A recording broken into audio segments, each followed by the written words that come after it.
want to welcome all of you here tonight. Thank you for being here and coming to support your children in their school by coming to school board meetings. Staff, thank you very much for giving up your family and to be here. Appreciate it.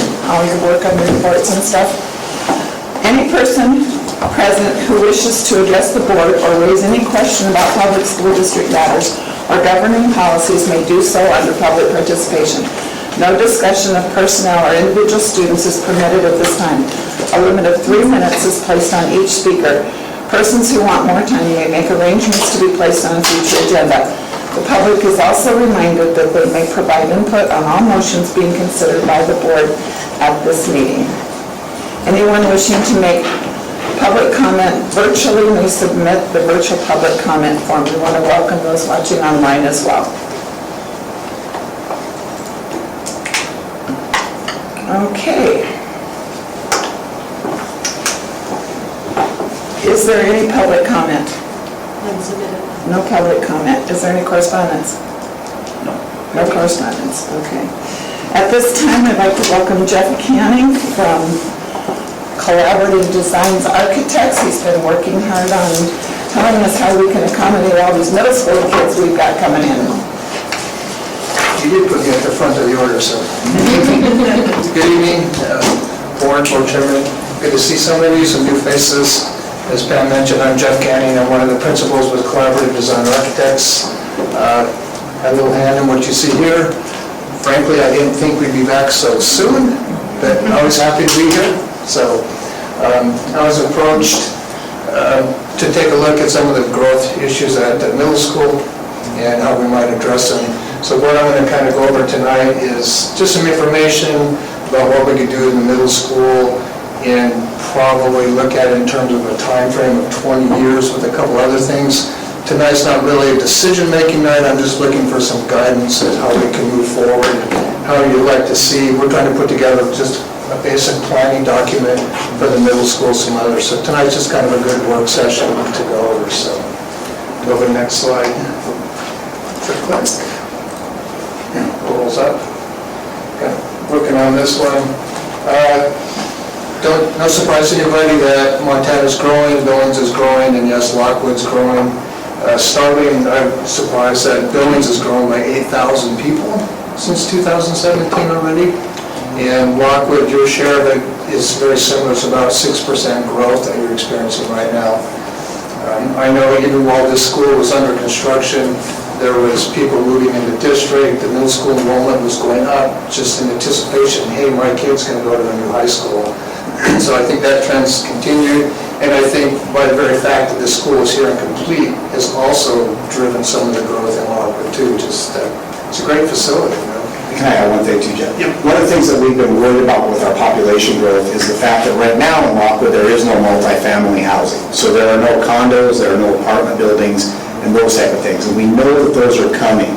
And so just going from my experience on the west end out of Deltaville, as they were putting in large subdivisions with half-acre home sites, we were growing very steadily. But as soon as they started putting in the larger apartment buildings and the condominiums and those type of things, our growth just went exponential. And I think that is what we're seeing coming here in Lockwood eventually. I know there's several different projects that people are trying to get multifamily housing put in out here. So we're just trying to be proactive and be ready for what's coming. Yeah, and some of it was all based on this study. This was a 2017 demographic study. It's already 5 years old. And they made some projections here for, in 2017, the 5-year projected enrollment for the middle school was supposed to be 378, and currently they're at 430 kids. So I guess 5 years ago, nobody figured COVID and what that might do to this whole thing and people moving in. So there's definitely some growth in the area. I'm a native Montanan, and one of my favorite bumper stickers I've seen floating around, some of you guys might like this, some of you may be offended if you're new to the area. Guys, get out. Yeah, no, seriously. You know, like, I mean, I went out back yesterday, I think I saw 30 different license plates, you know, just right between here and Bozeman, so fun stuff. So, just a quick overview on kind of the direction of middle school education right now. We have some more in-depth stuff, but kind of what's happening right now is STEM and STEAM The extra A in there is for arts, I like to say architecture too, so that's an emphasis. There's a teaching more emphasis on creativity, personal online learning, collaborative learning, so we went with Tobin and Mark and Pam at the middle school, kind of talked to some of their existing scenarios, kind of how they're using the building now, and if this is kind of indeed, and they, next slide, Tobin, they kind of gave me a list of some of the stuff that they want to address right now. And yeah, they could use more STEM and shop space, definitely need for more office and conference space. Their gym over there is way too small. That little box gets full of lots of kids in there at one time, it's pretty crazy. Connection to the back of the school, primarily playground issue, because right now after lunch, middle school kids come out here in the front and they're kicking balls into the parking lot and all kinds of stuff, so. And my favorite, I asked them what's the number one thing they want to fix, and that's that central stairway that kind of funnels everybody down. It's about this wide on the top. So a couple of issues that we wanted to address. So what we did next, we kind of looked at the way they're using the building right now. So what you see, kind of color-coded a little bit about the different classes and how they're using. Right now, when we look at a school scenario like this, you literally count every seat in every room, and that gives you your total student stations. But the actual functional capacity is about 65% of that, because not every seat is occupied at every time. So currently, the way you're using it right now, you have a capacity of 460 students. And as we show, currently you're at 430, so there's not a crush right now in the middle school. It's growing faster than, this report projected. So we talked about some options of, we're at with that existing building where we could increase classrooms and add some stuff. So we looked at just a couple of options. So one of the kind of key pieces to it would be relocating the administration out to the front. We've been working here for 5 years, but when you come to the middle school, I still want to go in that door over in the corner and not come around to the end of the middle school. And I know better, I'm the guy that put the sign there. Still, you want to go to the wrong door.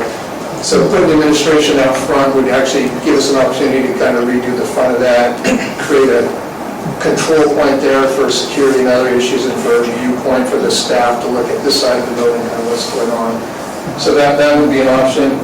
Off of each of the two wings of the middle school, we looked at, you could potentially add a classroom, 2 classrooms at each corner, so it would gain us 4 new classrooms. That, essentially this is kind of set up right now as 6th grader wing, 7th grader wing, and an 8th grade wing. So that adds 1 additional class per grade.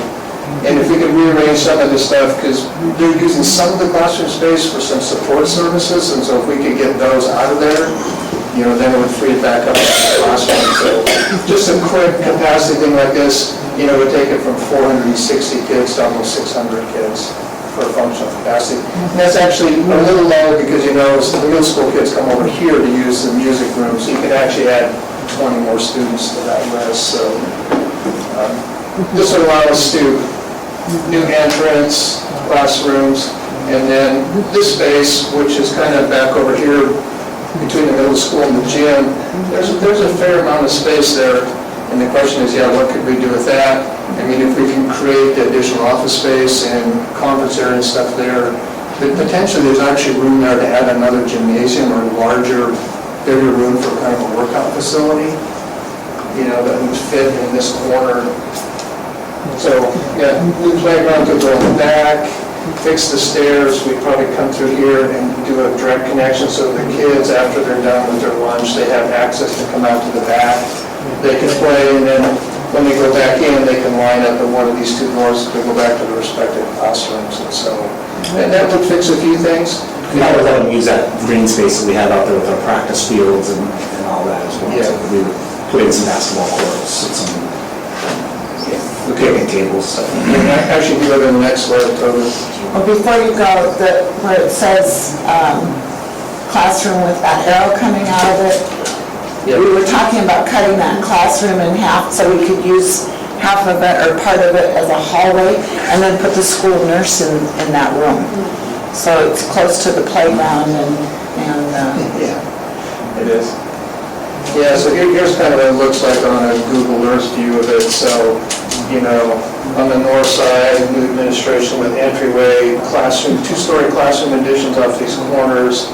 This, you know, we could do a lot of different things. There's a fair amount of space right over in here, you know, that's kind of between the classrooms and the new gym, you know, so it's available as a ground. And then somewhere in here for a new playground, you know, you may redo this road or may not, but it gives you some room there. And especially over here, because right now on the first floor, that's kind of this STEM area. That would give us the opportunity to do a larger addition on the ground floor if they wanted to put in more shop space. And it would still be accessible off of a road and a couple of things. But, you know, obviously, to do most of the colored areas, you know, that's going to take some serious dollars and would probably require passage of another bond amount. Some of the smaller things, like even fixing the stairway on the inside and maybe doing this connection, those are a couple of things that could be done now. T's talking all the time about his secret money he has someplace, so, or Don's got to raise more money. Playground money. How much larger would that gym space be where the new counselor specialists? If we did something here, Pam, If you did a gym there, how much larger would it be than the existing gym? about 20% or 25%. I mean, it depends on how far we want to go out here. That's one of the things we have to program. And that wouldn't be a huge priority. We could even put another one in that's similar size, just because what happens is we have 3 PE classes at a time. And so if one could be in the classroom doing health, and then the other 2 could each have their own space. We actually switched around some of the middle school schedules this year because we had older kids and younger kids in the gym at the same time, and we were having lots of accidents and some discipline issues that stem from that. So now all the 8th graders will have PE at the same time, all the 7th graders will have PE at the same time, and all the 6th graders will have PE at the same time. But it's just really, that gym would be fine for one class, but when you put 2 classes in there, it gets a little much. And in winter in Montana, that's pretty much where we're at. Another option that Jeff and I had actually talked about is even putting like a workout room type of a place in there as well too. That would, Combine health and workout room? yeah, it would be like a health and wellness classroom. You know, so you could have one teacher in the gym, one teacher at the workout space, and one teacher in the classroom, just to have that kind of rotation and keep those kids from, you just don't, that gym's okay for 30 kids, it's not okay for 60 kids. Yeah, the idea like Toby was just talking about, that'd be a good thing too, because that would almost double as kind of a conference facility then in certain ways, because you have a classroom, a couple rooms could be conference rooms, and if you need to use the bigger workout area or something, it actually worked pretty well for a big gathering, some breakout rooms and stuff, and there's restrooms in the area and stuff like that that we can tie into, so there's some options on that kind of orange box down in the corner there that we could look at. So instead of using those for the current administration offices as we are now, right? That's where they're located? On the backside of them, yeah. Okay. Yeah. Currently, the administration stuff's all right here. And so some of that, you know, there's some restrooms and stuff in here. Toby, if you go back a slide, it shows the plan a little better. Yeah, so Okay, now I currently, get it. that's the administration area. But yeah, that's what it looks like currently.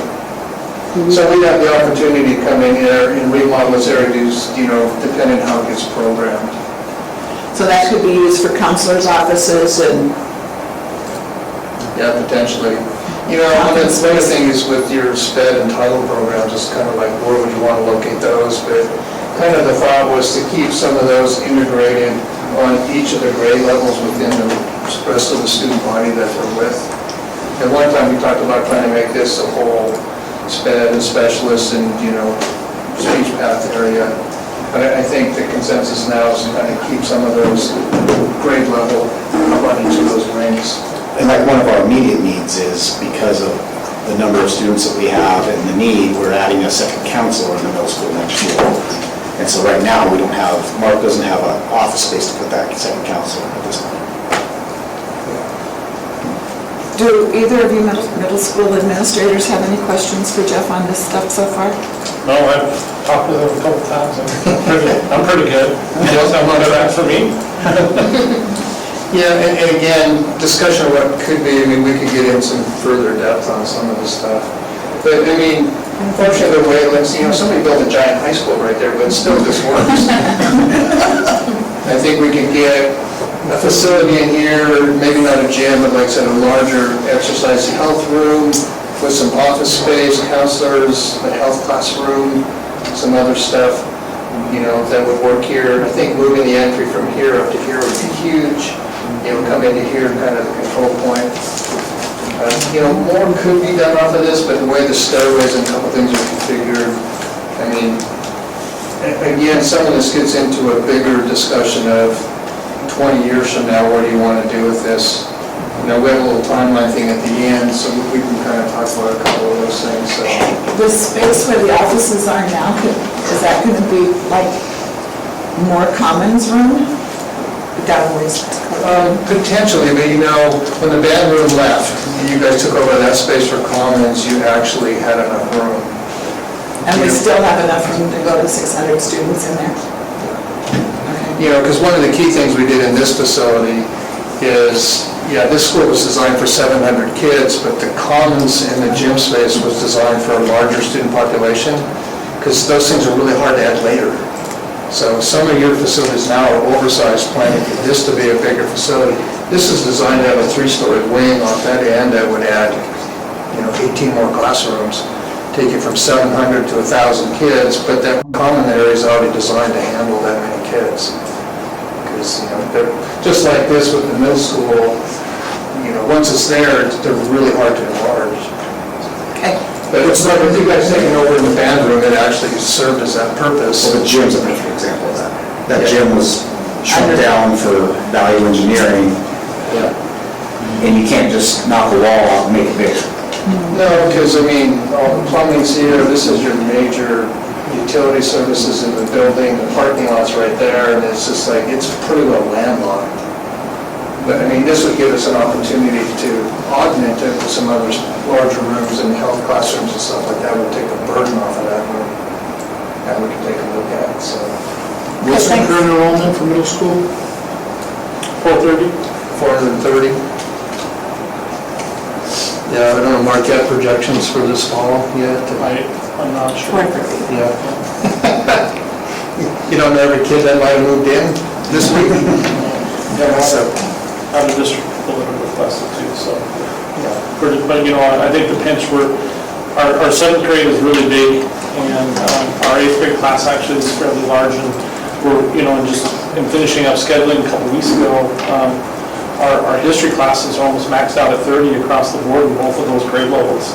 So it's not like we can take on a lot of additional kids without hiring extra staff to be able to fill those extra classes. So, Which means another classroom. yeah, and we would have an extra classroom. Right now, we have a couple computer labs that don't get a lot of use that, we could potentially reconfigure some things, but, we're feeling that pinch already, even at the 430, at that grade level, with how many kids we can actually have without adding additional staffing. So, Okay. What about the facility part of it? Expanding the square footage, is the boilers going to be able to keep up, air conditioning? That's all stuff we'd have to look at once we got down there. Because didn't we vote last time about was it the middle school boiler went out? Oh, Intermediate. All of them went out? Middle school's got newer boilers.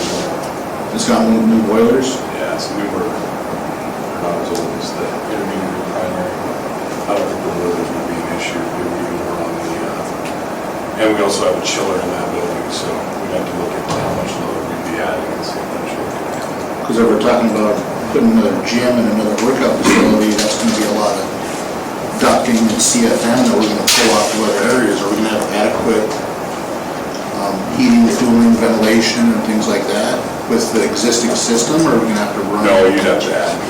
And Jeff's really good at making sure that gets put into the plan, so. yeah, if we did a facility down in that corner, it would probably have its own standalone HVAC system. If we added the classrooms, we'd have to check and see if we had capacity just to add them to the existing system, but there's a couple easy ways around some of that without making it too difficult on the other market, so. Josh, some of my thoughts on looking at a gym or a workout facility is construction that can be done similar to what our CTE gym is, where it could be a prefab metal building type thing, which would save us a lot of costs. on that other side, so there would probably be some budget in there for air handling and those type of things in that standalone area.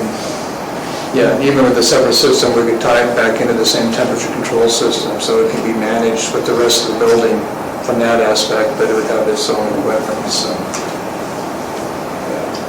So, as I mentioned, we'll probably take a look at what could be done in this whole thing based on kind of a 20-year window. Your middle school bond expires here in about 5 years, and in 6 years, then your high school bond is at a point where it could be renegotiated. So just thinking in terms of the scope of this project, kind of our intent to take this far enough to at least throw some budget numbers at it. Right now, the whole cost of the construction right now is just all over the map. I mean, I don't hardly dare open my mouth. Although copper came down this week, lumber came down this week, so it's trending down. And the market would have to change seriously in the next 6 years before we would refinance our bonds right now, too. Yeah. No, you give a pretty good rate. So yeah, the next slide.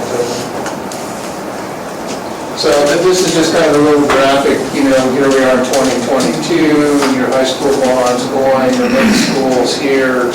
Here's your enrollment from this document. Today I showed you projections. Here's 5 years out, here's 10 years out from today. So there's some stuff, as I mentioned, middle school, I mean, we could, potentially work on that center staircase. We could cut in the corridor to access a new playground. I mean, maybe there's monies for that stuff. I don't know, we'd have to discuss a little more, but that's a couple of projects that might be able to done. Mark, that'd make your life a lot better if we fix a few of those now. The playground is probably one of the things that gives me the most stress, and just the fear of, kids are always running out chasing balls in the playground, and we're constantly trying to stop them, but, thankfully, most of the high school traffic is on this end of the parking lot, leaving and coming, so there's not a ton of traffic on our end, but it just wasn't designed to have 175 kids out there, on this little area out here. I mean, the whole front of the high school here is full of middle school kids because they want to play football, they want to play soccer, and run around, and that's awesome. We want them to. It's just not safe. Yeah, so I think that's something that's probably doable. I know you're trying to add a second counselor's office to get that done, and doing the stairway in that corridor, moving some playground stuff, that's probably something we could work on over the next year or whatever, but again, depends on some of the funding that's available and how it can be spent. And then, because some of this then needs to be, the middle school bonds paid off. If you're going to do a middle school expansion, when might that occur based on, here's middle school enrollment, even at 10 years on these projections, it's 538. Remember, they missed it back here by 30 or 40 kids. So, 10 years out, you might be over 600. And, with the kind of drawing we showed, that's about, if we did those expansion ideas, you'd have the capacity for about 600 kids. Because the other thing to really discuss here is, at some point, I know this has been kicked around before, are you guys going to actually look for another site on the east side of Lockwood and potentially do a K-2 facility someplace, turn all that into 3, 4, 5, 6, and then the middle school could just be a 7th and 8th grade building? We have some options on that, but that's down here in the timeline someplace. But we're just trying to get an idea of how this thing might flow, to plan in terms of enrollment, when's the best time to do this, how can you finance this, and how might it fit in over a 20-year window. So, like I said, I'm not saying this is the way it has to be done, I'm just saying these are things we need to talk about or need to consider. And, ultimately, I'd like to have something like this as kind of a snapshot, so that as this board and other boards going forward, they can always kind of look back and easily graphically see, we kind of talked about doing this, and it's easy to update based on enrollment, and so you guys can make the right planning decisions, because, it's great. We asked for $50 million a few years ago, and it passed overwhelmingly, but how often do you want to go back to that well? Or we're shaking heads. We promised we wouldn't. Yeah, but again, so this is hopefully trying to make some sense about, literally a 20-year plan. It's like, okay, how do we do this? How can we, what are the steps we can take to get here? You know, money's available, and if we are gonna do it, ask for something, you know, middle school bond be paid off for a long time, you know, maybe this gets pushed out. I mean, is that middle school expansion 10 years away? I mean, we have in our proposal to get a cost consultant involved, so that's probably what we'll do next, is kind of define these color boxes a little better, and at least have some budgets put together so that you guys will have an idea of, okay, if we did something like this, here's a range of what it costs in today's dollars. At least it gives you a number so that you can plan for, if you want to do something 5 years out or 10 years out. I mean, the board 10 years from now are going to go, wow, those people were smart, look at that. They thought ahead on this thing. I hope that's what they say. Yeah. Yeah. You know, and some of the stuff too about finding another site, I know we did a pretty extensive site audit when we're looking to, you know, before we built this building here. And if Lockwood continues to grow and stuff, some of that property might be scarce. Really, if that's an option, again, it all depends on funding, but, I mean, if you could literally think about getting something and holding it, might not be a bad play, even if you don't use it for 15 years, but they're not making any more dirt. You know, once it gets filled up, and then you might be running out of some options, so some things to discuss on that. So kind of tonight, I think, with these ideas, I think we'll go ahead and define a little more some of these remodels and additions, a couple of ones that might be able to be handled in the next year or two. We'll define some of the other program requirements to maybe look at the larger exercise room, health classrooms, a few things, and then we'll put some numbers to it.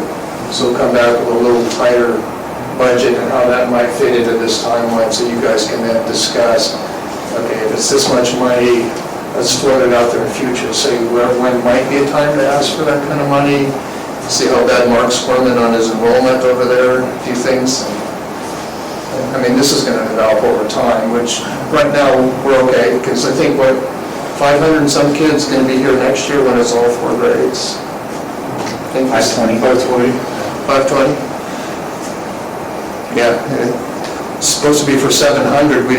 Gordon, we didn't think you'd be here that fast, so. At least 600 in 2 years. Yeah. Counting the kids that are down below, when they come up, yeah. When that large Yeah. 7th grade class is freshman, it'll be just shy of 600 probably. It'd be great. Yeah, and Mark just told us he's got a big 8th grade class and 7th grade class are going to roll in here next. So they just keep coming. So this is kind of just a snapshot to look at, okay, what can we do for the middle school for now? And if we need to spend money on that and some other stuff, how can we kind of schedule that over 20 years literally? I mean, like when we do these buildings, we think everything has to be institutional grade because, you know, that wall's going to be there for another 50 years, so we want to make sure we did it right. So again, just trying to help you make some informed decisions that'll obviously get adjusted year after year, depending on enrollment and how things really go. But at least kind of give you a roadmap of maybe what we could do in here, and, you know, how we might address a couple of immediate needs in the middle school, then look at planning it out later. So I have just a quick couple of questions. If we were to do the new admin as we proposed up front, what does that do for the current administration area? That become the school counseling area. Okay, so if, I mean, again, I think I've heard you say that those are one of your biggest concerns is, well, the concern of where people come in, right, from a safety perspective, and then also just so that would free up some office space if we were to just build that admin area, so you'd have some office space. And then my other question would be around the playground, that back area. What is preventing us right now from having the kids go out back at recess or at lunch? It's a long ways around there, to be honest with you. I mean, in the winter, I mean, Mark can speak to that, clearing space. Clearing snow can be a big deal. And so, you know, if we don't have that area built, And then the access points out the back, you can see those arrows there. Yeah. You know, that, I guess, funneling kids in and out of the building instead of having to go around the building. Because we don't want them going through hallways and disturbing classes that are in session. Right, So, okay. Some problem is to get from here to there without having to go down this way. So Yeah. you're ever trying to short circuit it through the middle. That would be an easy path to get out here. That would be my biggest concern is the So there's no doors right there? disturbing the other. As of right now, okay. on the back of the library, I mean, they walk right through the middle of the library. Gotcha, but there's no doors on those outsides No, right now? there's stores right here and one in the library, but it opens directly into the library. You're still walking through academic areas. Oh, through that hallway? Yep. Yes, that's why, this has got computers and stuff, and there's a bunch of IT stuff, so this would be the obvious choice, so that once you come out of here for lunch, you can just roll right out here in the playground. When the bell rings, depending on which class you're going to, you can either line up here or line up there, and then go back in that door potentially. But, I mean, yeah, this could be developed now, and, there's that road that runs here that could be routed a little bit, or the playground could be cut off a little bit, but it'd just be a matter of designing a playground And that's just a fire road. We have to have it there, but Yeah. it's not, there's no traffic. Yeah, No. yeah. Plus, it doesn't have a designated path, so we could make it go around. No, we could reroute that road as we need to. So, yeah, totally, if you go to the next slide with this site picture on it again. If we had to take this road and reroute it, just come around here, even cut through here, I mean, it's just a matter of it's a gravel road, it's nothing, we just have to make sure it's an all-weather surface or stuff. And then you literally, that would give you room to have some play equipment and a big open field for soccer and football and let them run around. It's actually pretty nice, it's on the south and west side. It actually gets some sunshine in the winter time, it'd be a reasonable spot to be outside instead of the north side of the building. I honestly never understood why that wasn't the main entrance into the building, where the library is, when it was designed. Yeah. That side is so much nicer. Yeah. Us architects. So. Yeah. Seemed like a good idea at the time. Yeah. So, I mean, even when I'm trying to add this planning, and 5 years from now, I'm going to be wrong. Yeah. But that's okay. Different. Things will change, so. So, yeah, I think what I'll do is, I'll look at some of these, we'll get them a little better defined, we'll work on getting a cost estimate so that we can plug some dollar figures into that timeline. That way you guys can take a look at, well, if it's really gonna cost this much. And based on what you said too, maybe we'll price each of these pieces a little differently. I could get this as a separate price, maybe something over here. So I'll give you budgets to do this, and these or something. I think that would be helpful, because if we're gonna do some short-term fixing of some of the issues, I think that would be good to see Yeah. those broke out. But again, I mean, even to do something over here, yeah, you don't have enough reserves and money probably to do even that. I mean, that's the problem is, if you're gonna do something, you might really have to look at it and just go for a new one that does everything. I mean, you can't do this one and then 4 years later try to do this one. And again, it's all depends on money, Exactly. like everything depends on money. That's the answer to all the questions. And the kitchen might have to be expanded too, just if we have an additional 150 kids, I don't know. I'm not a kitchen person, but that might be something that I have to consider as well first. Yeah. But basically, we would consider it a great level of kids eating there. so.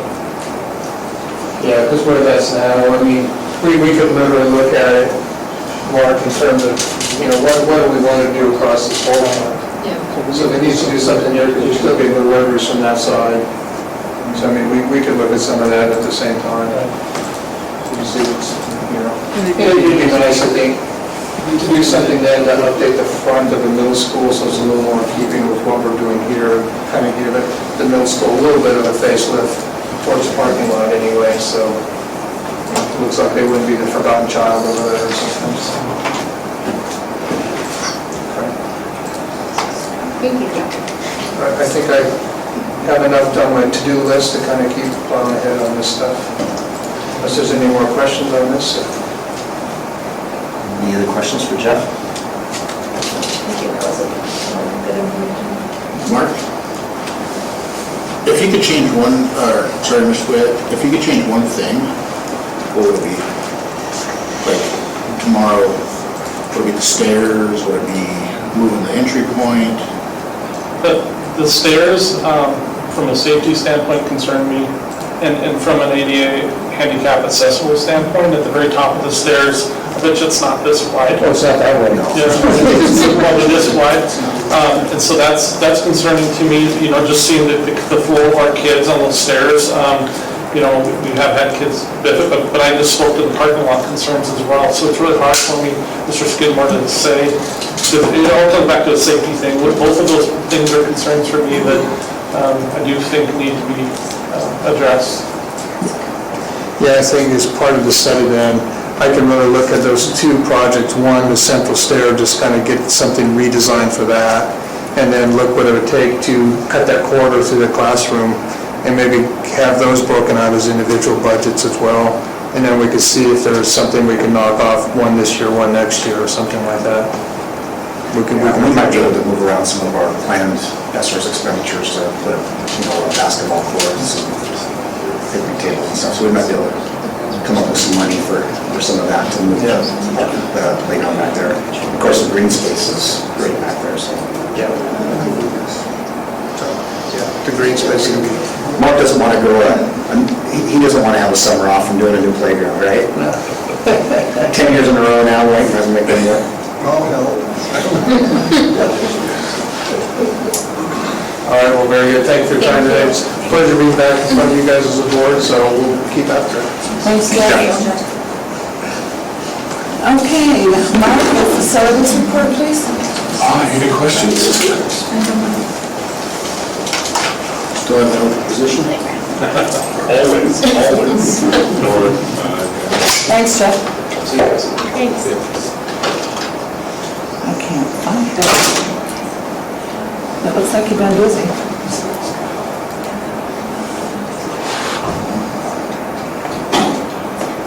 Okay, my monthly question, how's your staffing? Same as always, short. And how far short are you this month? Same, we're, 3?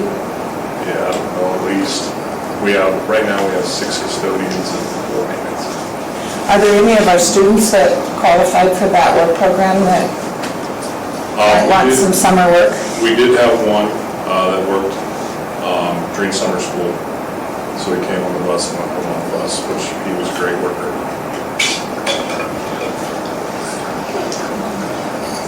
Be nice if we could have that resource for the summer.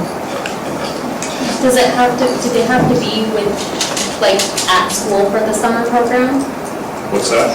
I don't know if it was the summer program, it was a program, So it's pre-ed program. Yeah.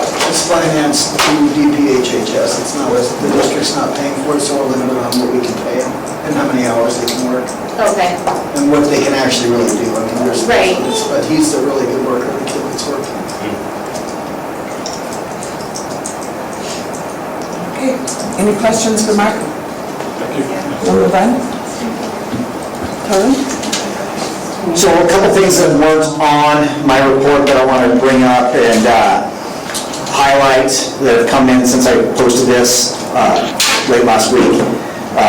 One thing that we've decided to do is we took a look at, the board approved the district to go ahead and pay through our ESSER's funding for background checks for employees that we hire and volunteers. We looked at that, and all of last year we did, I think it was like 80 background checks. So that's about $3,000 is all it cost us. And so our idea was we are still very short-handed. We still have a very low amount of applicants for jobs. So unless there's any concerns from the board, our plan is to continue that program into this year, just to try to eliminate one hurdle for potential employees. So we'll go ahead and pay that out of our ESSER's funding again this year, if that's okay with everybody. Unless anybody has a concern, we can come back and bring that back for discussion. Verizon has reached out to us, and on June 30th, or July 30th, excuse me, they are going to give out free backpacks that include school supplies on their site out here at Lockwood. So any families that you know that are interested in picking up school supplies and backpacks that are going to be distributed for free at Verizon. And Mr. Chrisman, do you want to talk about the other program?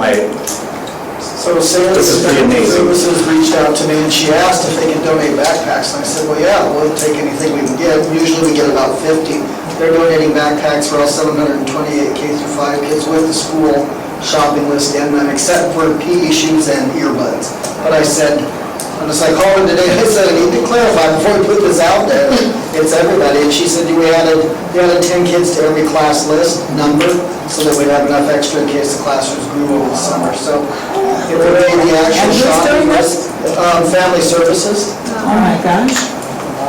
They got money from COVID. Every time they delivered a food box, they got $100 from COVID from out in the city.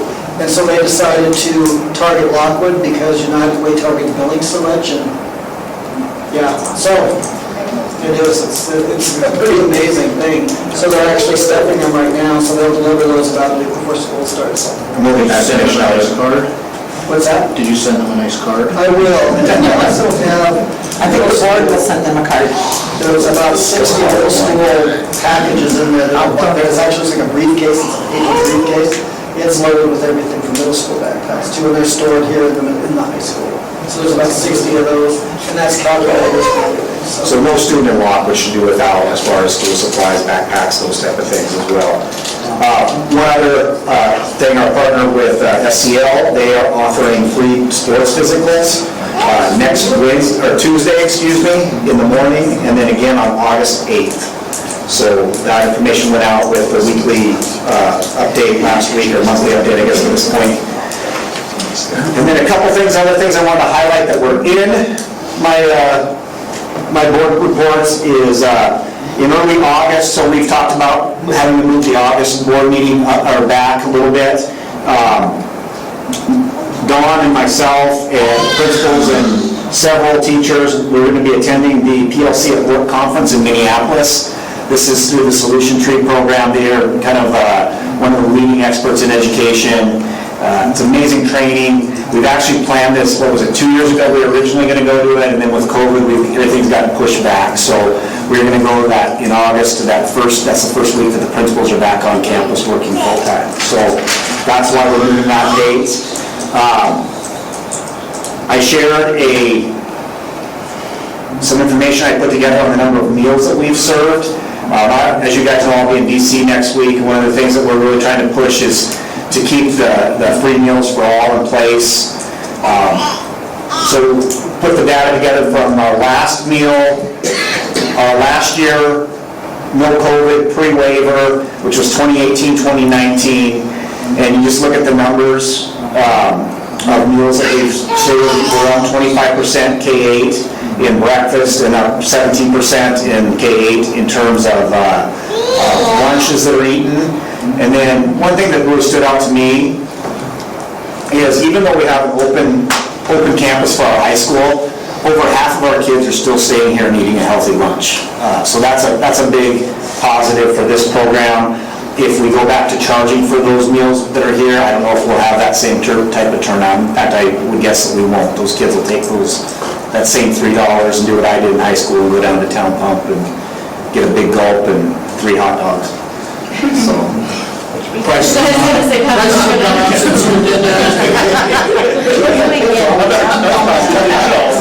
gulp's $2.49. Town Pump and Laurel used to be 3 hot dogs and a soda for $2 when I was in high school. So I still have that memorized. So Times have changed. we talked a little bit about some of the COVID funding that we had talked about for outdoor spaces that we could possibly turn around and move. One of the things that we had highlighted when we did our planning was putting some outside spaces, picnic shelter type spaces. We targeted one back by the softball field and one over by the Lions Lair. And Boys and Girls Club reached out to me, Brian reached out to me, and they are applying for a grant that they're fairly confident in. And they've got vendors that are going to come in and build and put it up, that they're looking at putting a picnic shelter out by the Lions Lair out in that area. So that will save us some of the funding that we had. It's going to be a 20 by 40 structure, so pretty excited about that. Next week, I will be in DC all week. Mr. Crispin will be there actually for a separate advocacy conference with the special ed directors. And so just kind of representing Montana's interests in the federal delegation and what type of things we'd like to see from the feds and the Department of Ed. I actually got an invitation to be part of a program at the Department of Ed that's highlighting programs like our after-school program through the Boys and Girls Club. So that'll be great. It'll be hot and humid, so. Constitutional Initiative 121, you guys have probably seen this. This was the one about freezing the property taxes for homeowners and homeowners only. Failed to get on the ballot due to a lot of advocacy work against it. Just really not a very well thought out bill. You know, it would have shifted all that tax burden from homeowners onto ag and business properties. Obviously, we'll see some, in this legislative session, we'll probably see some things about helping contain the increase on homeowners' taxes, which is well needed, but it can't be just as simple as shifting all that burden onto the businesses and onto the farmers and ranchers. And then the kindergarten playground, Mark, what's our status on that? Everything's tore out and... Everything's tore out. We're hoping that the digging will start next week, and then we will start actually installing the playground hopefully the week after. So, and then last thing I have, I was going to touch base on is the MCCE Summer Tech Summit is here on our campus again this year. I think this is probably the 7th or 8th year they've done it out here. And we provide that. It's a group of teachers that are passionate about technology and tech directors that come out from all over the region. We host it here, and then they allow our teachers to attend for half price. So, Aren't you an officer in that group? different group. Oh, different one, okay. So, and then as you can tell, as you came in, the Big Sky State volleyball is setting up for this weekend, and then next weekend we will host the track and the basketball here as well too. Any questions? What about Mr. Chrisman's 1.1 million? So that's just a grant that we've put in for, we're hopeful for, that we could put towards some of our cost of probably Deputy Heflin's position, maybe actually looking at trying to offer a second SRO, having somebody designated for the elementary schools and somebody designated for the middle and high school. And then a lot of our other salaries like Tana, our community welfare specialist, some of that could be in there because she's focused on safety as well. When we hear back about that? Hopefully in August. Did you make any headway on talking to the county about the recreational marijuana? I have not yet, so I haven't had a chance to talk to you. The commissioners have been pretty busy the last couple of weeks, so I haven't had a chance to reach out to you.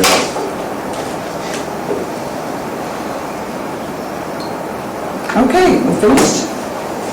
Any more questions for Kevin? We'll move on to the Springs Ames Web data. There you go. So Gwen presented kind of our preliminary data at last month's board meeting. I did ask her and Andrea to kind of put together some longitudinal data so we can go back to when we first started using this testing. And so you can see the growth of a class as they go through our system. I know there was a comment about, you know, are we celebrating only having half of our kids at that higher level or that expected level? And yeah, I mean, that's obviously not our end goal, but the idea is we want to see that growth as we go through. So Andrea, do you want to share some of this data? I can answer any questions you have if you might have had a chance to review it also. But basically what you're looking at are 3 different classes that are going through our system currently. The most we have is 11 data points, but you'll see in math we didn't test our kinders in year 1, so they're missing some data points there. They have a couple fewer there in the class of 2031. Those kiddos are currently in 3rd grade. So what you see basically is since we started using Ames Web data in the fall of 2018, for most of our classes, you'll see 11 data points. And then you'll just see the growth of that group of kids. Now, a couple of things to think about. Can you explain the data point, please? Yeah, so basically when you're looking at this is a testing window. Each of these represent a testing window in our district. So for math, this is the first time these kiddos took the math assessment, and it was in the fall when they were in 1st grade. Now, currently, this is where they were in the fall in third grade. So basically, the assessment is not the same assessment year over year, so sometimes they are. So as a point of clarification, the first grade assessment matches first grade expectations. The third grade assessment matches third grade expectations. But what we still want to see, obviously, is that our kiddos are growing across time. And we're seeing, basically, when you look at a data point, what you're seeing is, these are kiddos who are in tier 3, which means they're scoring below the 25th percentile on a nationally normed assessment. So those are kiddos where we're doing intervention, we're recommending them for extra help and support, we're recommending them for summer school, and just trying to add any additional layers of support that we can add in hopes that they are making a little bit quicker progress during that year to beef up their skills. The yellow kiddos are what we would consider tier 2, and that's between the 26th and 50th percentile on a nationally normed assessment. So that shows you those kids. Sometimes when kiddos move out of the red, they move into the yellow. That's pretty normal. They may not go from being in the red to being in the green right away. That happens sometimes, and we actually look at the matched data for every kid. So like, the principals have spreadsheets that tell them exactly what kiddos started in tier 3 and where they ended at the end of the year. So we definitely look at this. This are at that level of data, but this is kind of the big picture. So what we want to see is, what we do see is the green growing. The green is our tier 1 kids. We're really confident that they're on track to be successful. They're right where we expect them to be. Their skills are progressing well. So we're looking at that constantly, honestly. And so just to be clear, this is normed against all the kids in the nation. So, That take games well. yeah, so the scores, like when you see that first data point going from 27 to green to 37, that isn't just showing that we had 10% more kids do better on the test. They've done better than their peers across the nation, so they've jumped above that 50th percentile. And we actually adjust our percentiles, so if you just use the standard Ames web, the kids that we are calling yellow would actually be green under their standards. So we've kind of set that bar pretty high for where we want our kids to go. Yeah, we sort of, when we looked at the big picture, we felt like maybe the kiddos, they were thinking we're going to be successful by the end of the year. We weren't quite so sure that we were confident, so we adjusted our cut scores above what the national norms are actually. So when we look at the data, we just translate that into the cut scores that we feel are predictive of success. So you can see that for our current third grade class, our current fifth grade class, and then our current eighth graders in both math and reading. And I mean, in a basic summary of what I see happening is we're making good, consistent growth with these groups of kiddos. They're making progress. We don't ever get to control how they come to us in kindergarten, and that's okay. I'm not saying we should.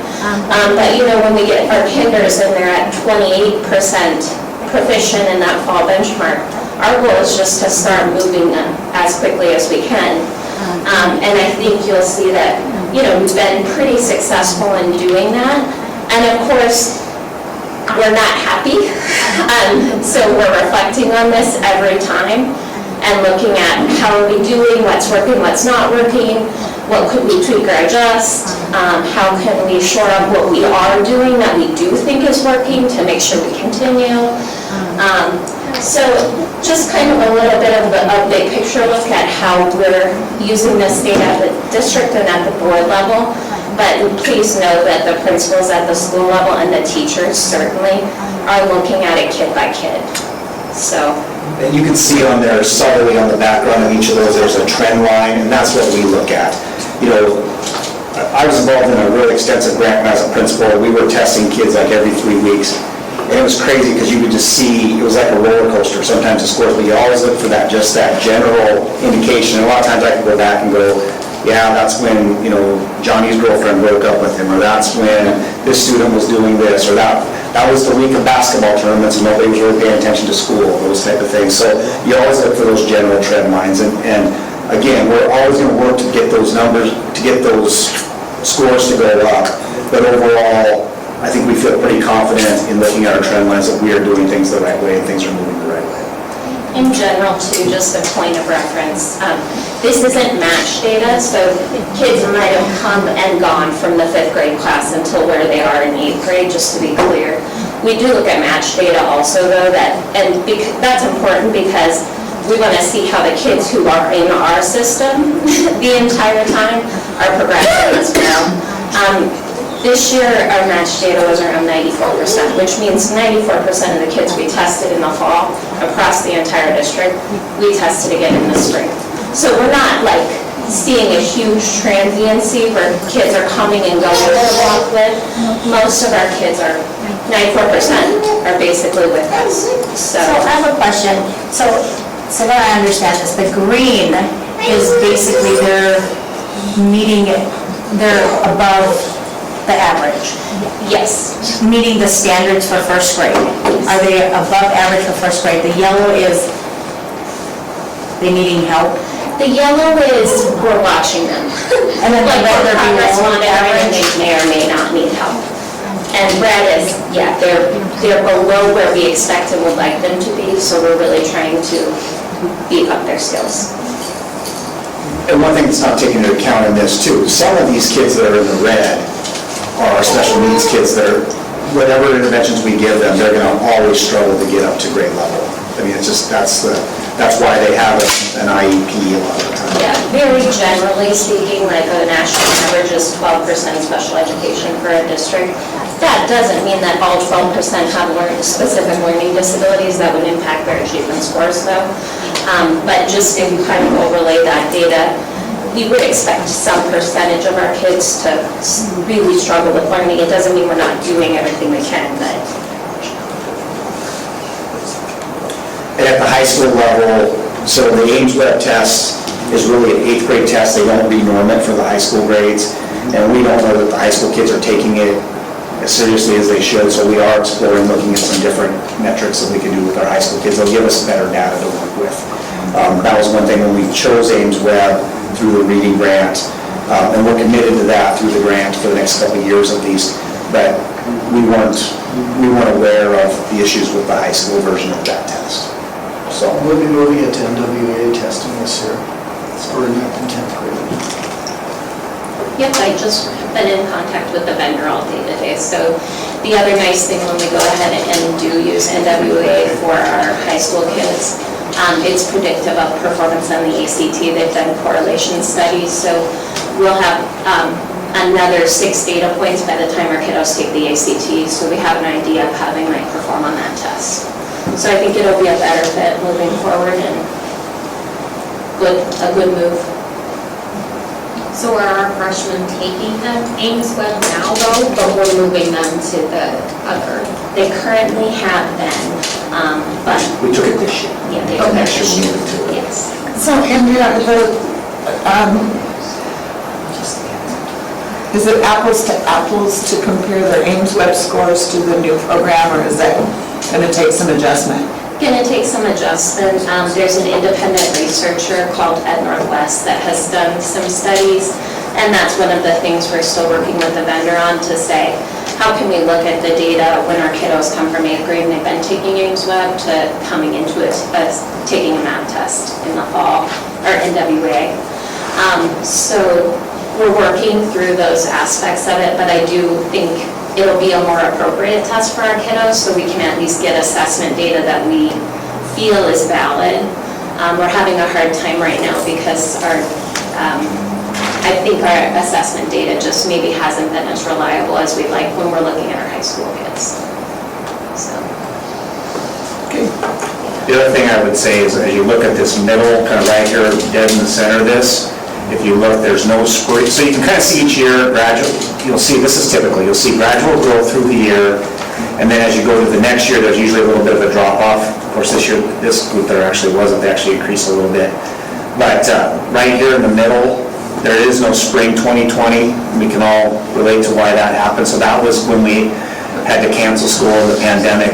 And so, you know, you can see even throughout the pandemic and missing that spring in class, we still were able to maintain that upward trend line through everything. even though you see that dip pretty much across the board in that fall 2020 score. I would say a lot of the reading I've been doing in general, nationally, the longer schools were closed, the more learning loss they saw.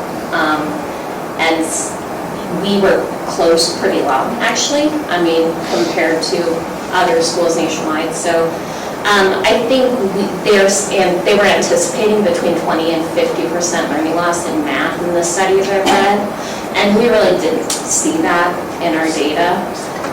We tend to see, like Tobin just mentioned, and I see this in my own daughter's scores, they trend upward all throughout the year, but then if we don't practice over the summer, her fall score doesn't always look quite so bright, and you see that at the big level when you look at all the data together too, because like summer rest, so. Any questions for Andrea?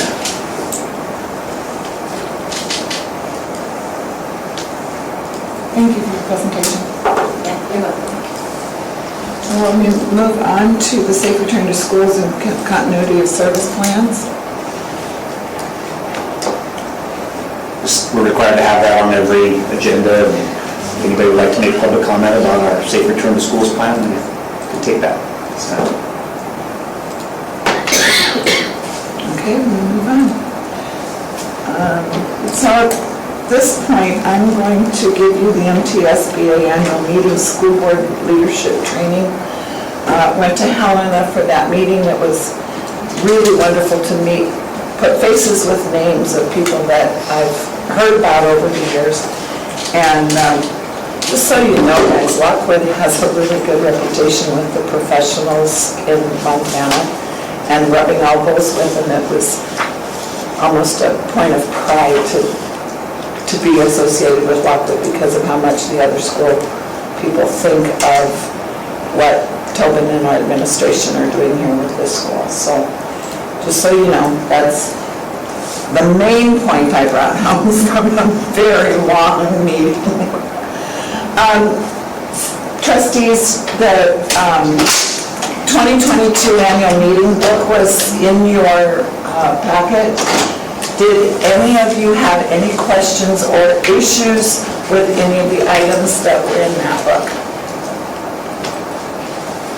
A quick overview on it is that they did not have a quorum of delegates at that meeting, so they were not able to vote on these issues. So now it becomes each school district will vote in order to pass what they were trying to get done at the meeting.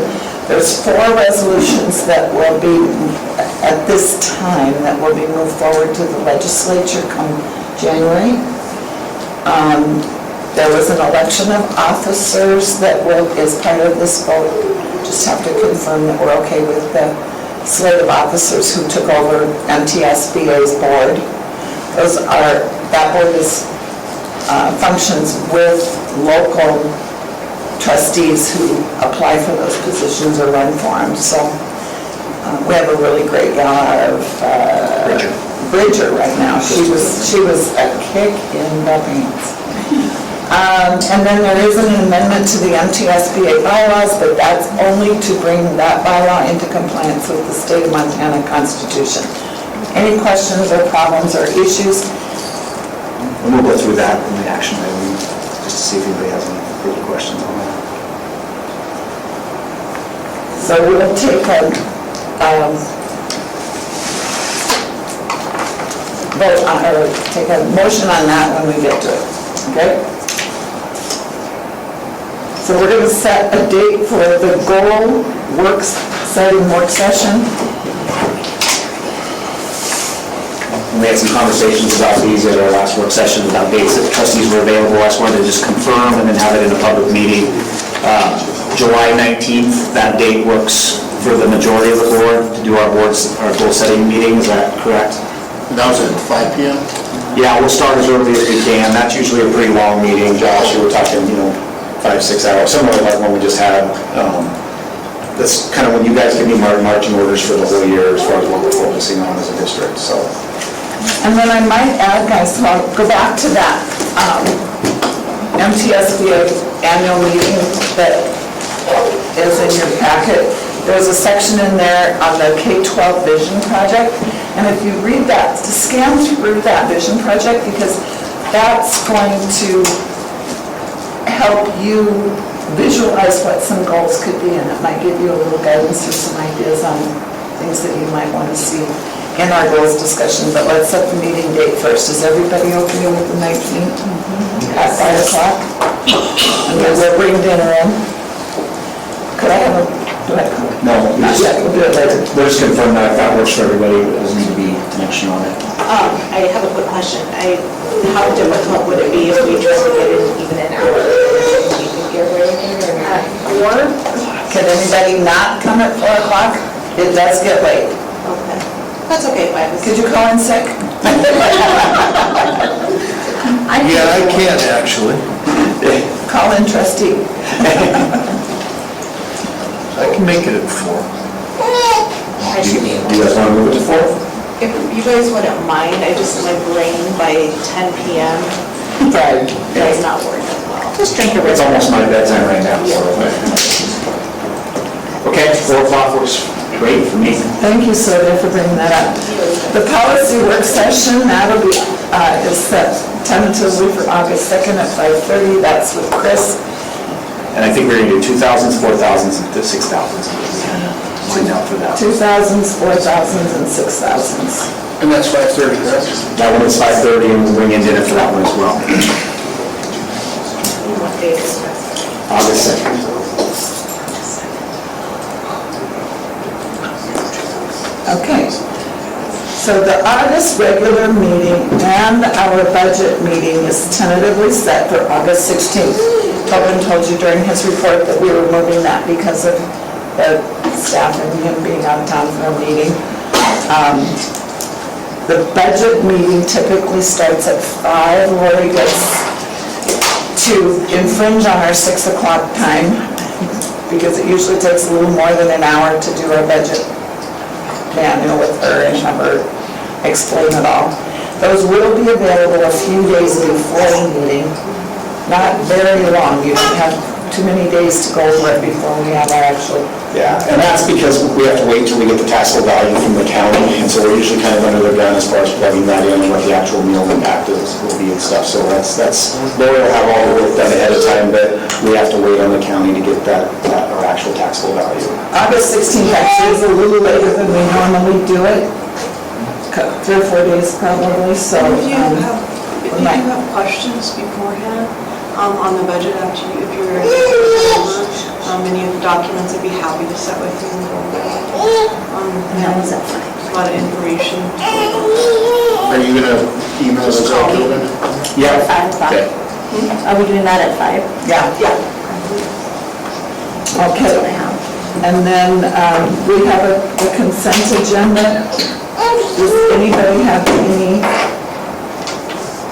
changes or additions to the minutes that we'll be voting on? Any questions on certified, classified volunteers, coaches that will be hiring? We did add one after this went out on Thursday. It was a young lady that's going to be an assistant volleyball coach. She came in and got herself turned in and the background check done and stuff. I do have a question on this. What does it mean that it's non-stipend? That means that they don't get paid for, Yeah, non-stipend would be a volunteer coach. so we're not paying our middle school? Some of them are volunteer. Gotcha. So are they just opting out, or is that, No, we have a certain number of stipends for each coaching, for each sport. And so if they, sometimes coaches will get additional coaches that want to come in and volunteer. okay, so is Tyler not the head coach for middle school then? I don't believe he is this next year. Oh, he's not? Not for middle school. Mitch stepped up as head coach, and then the gal that's second, she is the assistant that just came in. Okay, so So it's Mitch and the young lady that's coming in. Shelby? Shelby, are the two paid stipend coaches. So he's not on, did he get He's high school. He's not. Mitch? The middle school? Yeah, he was approved previously. Mitchell, Oh, he was. Oh, okay. He was approved previous month. Okay. Okay. We're gonna try and keep them on track. Yeah, so Tyler will still oversee the program as the head coach of the high school team. They're just taking on the responsibility of the middle school group. Okay. Got it. Is Jared the new middle school counselor? He is actually here, I was going to introduce him. I'm Jared. Good to meet you all. Jared, we interviewed here a couple weeks ago, and has a history working for Child Protective Services, and last year was a long-term fill-in school counselor in School District 2, and we're really excited to have him join our team here in Lockwood, so. I'm excited to be here. You're gonna be counselor number 2, correct? Correct. Okay. The one that doesn't have an office. I'm office with Sarah. We got a tent for it, we're gonna set him up a wall. We have empty classrooms, don't we? We do, we have a plan in place, we're making a plan, we got a plan. Come on, it's fine. No, just for being here. Welcome aboard. And Kira Wolf, you were approved last month, I know, and you weren't here. and I wanted to say welcome aboard. Thank you so much, Pam. I'm very excited to be here. All right, let's continue with the consent agenda. Are there any questions on any of the things that are in item 5? Quick question, Yes, sir. which Wolf is this? Ms. Wolf. This is Miss Wolf. She's the new middle school assistant. Mrs. is curly hair, Miss is straight. Or wavy. Can you remember that, Josh? No, and it's spelled differently. And there's a fox too. Fox. Zoo around. I don't know how mine got a job. She's just we needed a coyote or a wolf or some sort of animal. Okay. So could I get a motion to approve the consent agenda if there are no more questions or discussion on it? A motion to approve it. And I'll second. Okay, we have a first from Jamie and a second from Sylvia. Actually, the consent agenda, we just did, there's no, hearing no objections. Oh, I don't need a motion? Yes, we need a motion for that, I'm sorry. All right. So if there's just no objections to the consent And agenda. then my number 6 says adjourn. Have a good summer. Five and B. Well, that is 6. 5A, consent agenda. Right. All right. Are we gonna adjourn? No, I think so. We go to that page. Nice try. Just do it. So, anybody want to make a motion on the MTSA ballot? And that I should vote in the affirmative for it? Do you want me to get this set up for you to vote right now, Pam? We can do it, it's not going to take long. Yeah. You guys want to do that? Well, as long as there's no objections to anything, you know, all those passed MTSBA. I think the closest ones were like 70%. The only ones that I ever had any concerns about, Tim Saban and I talked about before all this, when he was playing with the delegate assembly, I did have some concerns about the synchronous learning one because the original bill said AA districts were the only ones that could offer it. And I think that we could certainly offer some of our advanced classes to Huntley Shepherd, Custer, some of those schools. It shouldn't be just the AA schools. And that got changed within there, so I'm good with that. The other one that didn't pass overwhelmingly, I guess, was the reimbursement for teachers that go and get college classes to teach AP courses. And my only guess on that one, I told Pam, my only guess on that one where there might have been resistance was probably from the rural schools, thinking that was something that would only benefit the larger school districts. But it's still passed at 69%. Yeah, it's still passed at like 70%, so. Yeah, I can't see what you're doing with that. So we approve on the vision project, strategic planning, Yeah. principles and guidelines, approve. Yes. Stop us if we're saying yes to something you want to say no to. School district supports or opposes the foundational elements of MTSBA's organizational DNA as presented.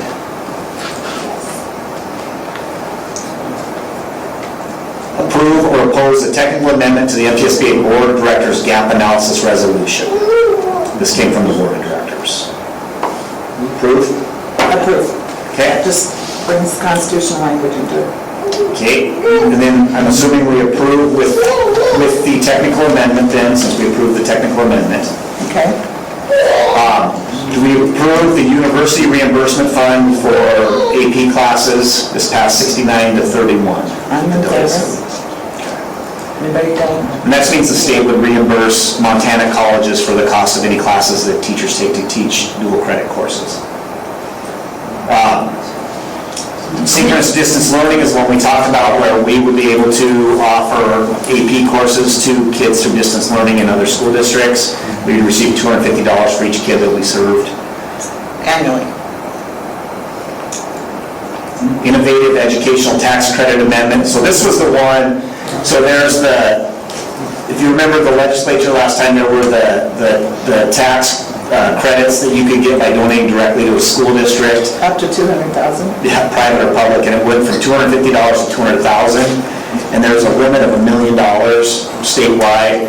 Now, next year, that'll double to $2 million, but that was filled up in like 3 minutes because several large districts got very large, Big Sky, places like that that have very wealthy, got very large commitments, and they took up all those credits very rapidly. So the idea was that there would be some parameters on that, so it's more equitable and not just, it's like the grant that we got when Dawn and I were able to submit it at 8:01 in 3 seconds, and we were in the second round of funding because by 8:01 everything was completely filled up.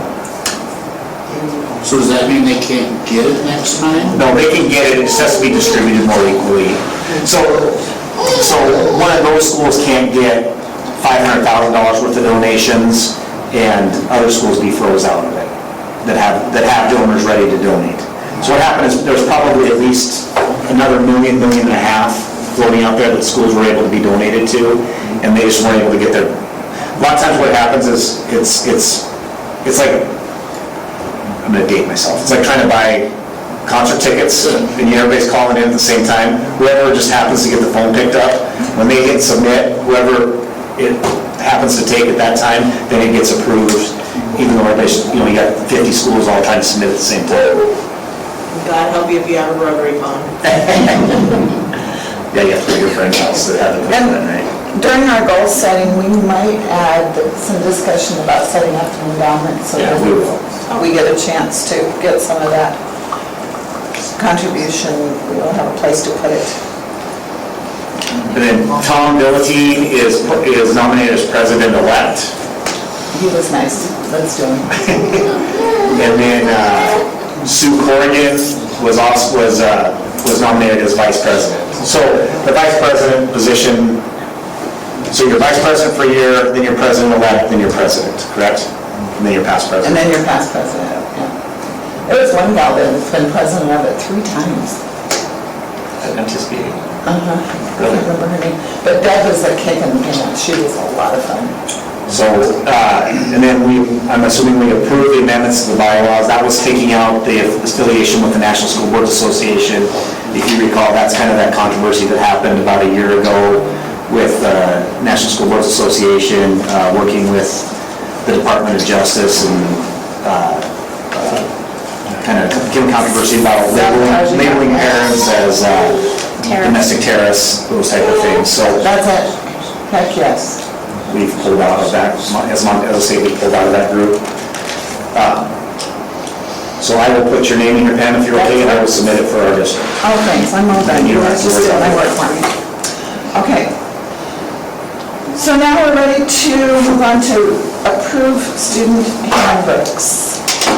Do we have any discussion on that? So I'll touch base on the questions that we had on the activities handbook. Mike couldn't be here today. He's got some family stuff going on.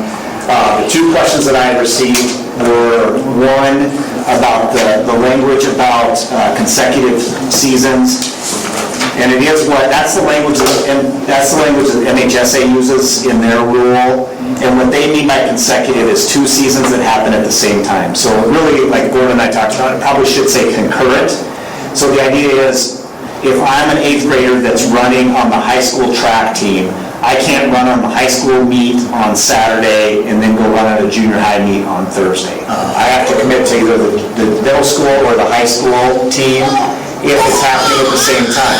Now, that's not to say that a student can't play middle school basketball and then when middle school basketball season's over, go play on the high school team. With the exception, well, it changes.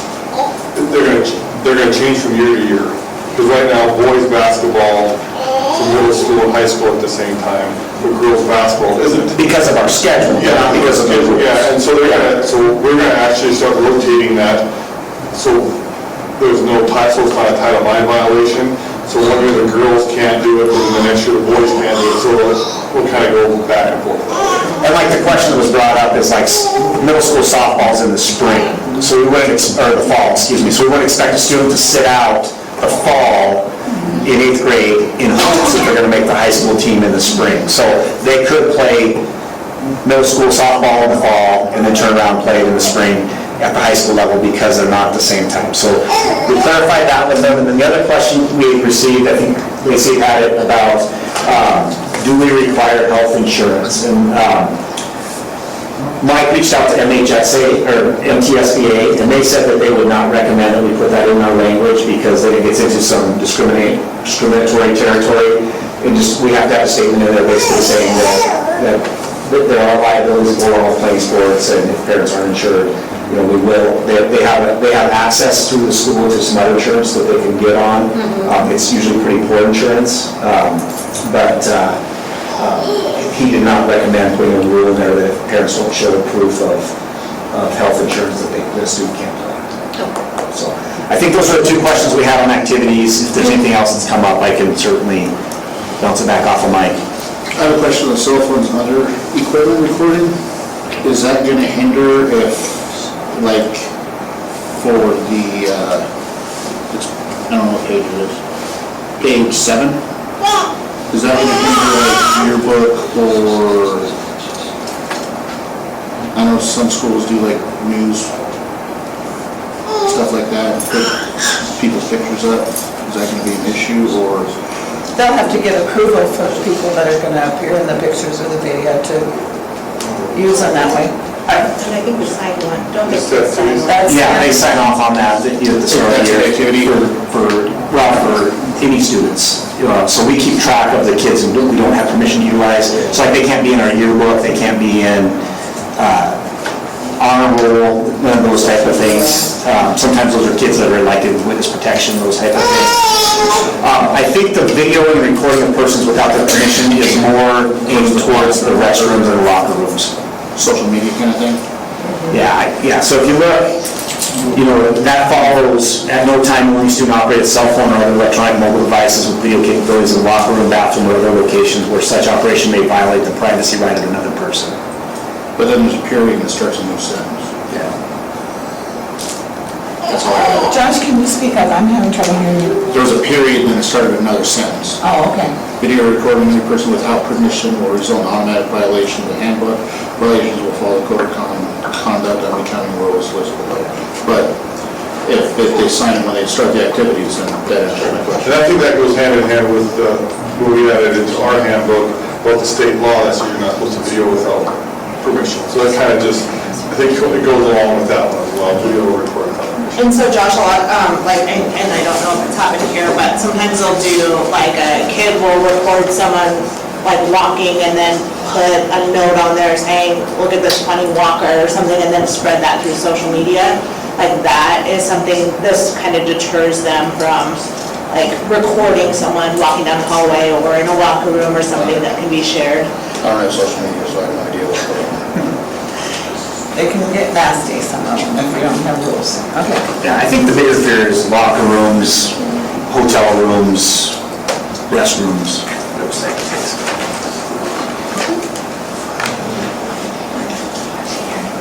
Can I get a motion on approving the student? I think. Oh, we want to do middle school. Present the middle school. He's only got a couple changes in it. Yeah. That's true, he only has a couple, most of them are hers. So, maybe Carol wants to talk about the changes. Whichever one of you wants to present. So we did it all in suggesting those. You can see every single thing that we potentially changed in our handbook, or we added to the handbook. You can see Kara did a lot of the updating of pages and so forth, but do you have any questions about any of this? One of the big changes, we updated our dress code policy in line with what the high school wording is. And so students will be able to wear hoods and hats and so forth, just like the high school. A lot of the other changes and so forth really were just making things consistent with what the high school said. Do you want to talk a little bit about your bell schedule, or just with that? Yep, our change in bell schedule, so we will still have, obviously, our 8 periods, our 2 lunches. We will have 30 minutes of our win time at the end of the day. What I need, that time will be used as enrichment time or additional support time for academically for kids who need that support. And so that will just be Monday, Tuesday, Thursday, Friday. We're not having that on Wednesdays, so we can keep our as much class time as we can on Wednesdays. I do have a question on that. What happens if they don't have anything like academic? Yeah, so we'll have enrichment opportunities, Jamie, so that will be still being developed. So let's just say one teacher might have a robotics thing going during that time, or maybe a aerobics thing, or there'll be all kinds of different enrichment learning opportunities that will be going on for kids who don't need that additional support during that time academically and don't have any missing assignments. Does that change every day, or do they sign up for it? So we're going to have them sign up for it. Yeah, we're going to probably, what we're looking at right now is we're having each of our main content areas, let's just say English and science on Monday and Thursday, and then social studies and math on Tuesdays and Fridays. And so then those 2 days would be the 2 days that they would be providing remedial support. And then the other 2 days for that teacher would be enrichment opportunities. So if I'm the 8th grade history teacher, the 2 days I'll be working with kids and working with helping them get caught up. And the other 2 days, hey, maybe there's something that I'm really passionate about, trying to provide opportunities for kids to learn about this. And then kids can sign up to attend, come to my room, and do that learning opportunity. Now, is that going to be on a daily basis, or is that going to be on a week, do you know? Like on a monthly basis, or for them to sign up, or can they do different days? Different things on different days? Yeah, different things there'll be different things on different days. Like maybe a certain teacher might, let's just say they're building a certain project, and that it's only going to take 2 weeks. And so during that time, they will do that for 2 weeks, and then maybe they'll move on to something else. So it's going to be a lot of organization, and speaking with some of the other principals of buildings that do this, it's going to be a work in progress as we build it. Okay. Lowell does this, Billings Public Schools does it, WIN time, so very, very excited to have that additional support at the end of the day for kids who need it, and then provide opportunities to still learn, but in different ways for kids who need the enrichment opportunities. What does WIN stand for? What I need. Okay. Yep.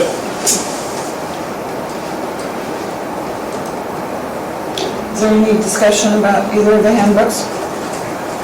We got a motion to approve them? I move we approve the 2 student handbooks. First from Betty, do I have a second? I'll second. Sylvia, second. All those in favor? Aye. All those opposed? Motion passes. Great job, Karen. Yeah, thank you guys for all your work. That's Yeah, that- 90% of the time. Oh, I was just cleaning up a lot of the format. I think all of, the content and stuff, Mark and Nikki actually worked on a lot, I know, over the course of the whole entire year, some of those visionary things that were in there, so. I'm still giving you credit. She's good. A lot of proofreading. Were you an English major? I wasn't, but I feel like once you just come fresh out of grad school, you're just ready to roll with some of those math grammar things. We had it all in APA style. Who seconded the motion? Okay, we're going to move on to approving the school district tuition list for our class of 2023. There are 3 students still? No, there's more than that. I think, So, I can't remember. so there was, these were the guidelines that we were put in back when we first did it, sorry. Trying to pull the two different things up. When we first put this opportunity in place for the students that will be graduating next spring, and this is the last year that we will be paying tuition for those students. And we used to have a list of initiatives, all the students that got their paperwork turned into us. And so there's 1, 2, 3, 4, 5, 6, 9 total. I believe one was attending Billings last year, is coming back to school here. And so I think, I got the 3 from the freestyle boutiques. Yeah. That's where I got 3. Okay. so there will be 9 students from Lockwood graduating in senior and Skagit this year. And that tuition rate to school district 2 for our high schoolers is I want to say it's roughly 1,800. Is that what it is this year, Lori? Yeah, roughly. It'll go up the inflationary rate, but roughly 1786 this year. Can I get a motion on approving the tuition list? Pam, I will have to abstain from this vote because my daughter is one of the students. I motion to approve. I'll second. There's a first from Jamie and a second from Sylvia to approve the school district tuition list for the class of 2023 with Josh Goodman abstaining. Any comment? Quick question. Will these students be, probably not appropriate or congruent to this, but will these students be brought back at the end of the year like the previous years were to be recognized as Lockwood grads at other school? I'm pretty sure if they want to plan that, see if they planned that themselves. We could include them on the walkthrough when we do our walk, like, we'll do a similar walkthrough.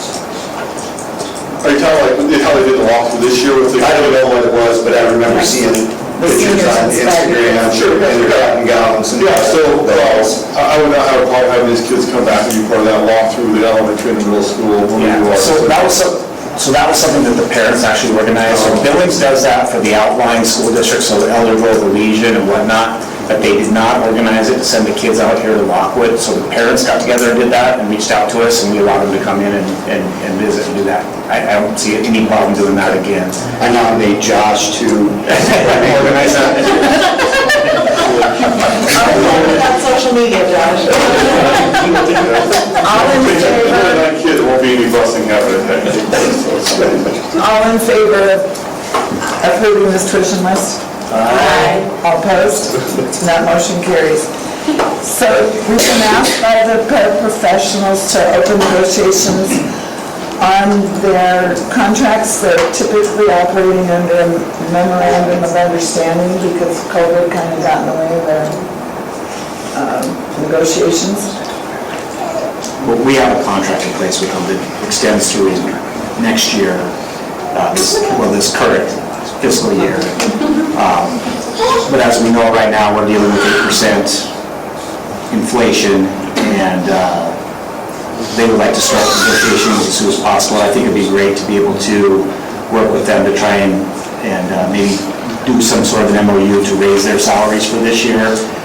It's difficult to do that when they're under a contract, and we didn't want to do it last year because we weren't in the last year of a contract. That's kind of bad practice to start setting, precedent to start setting.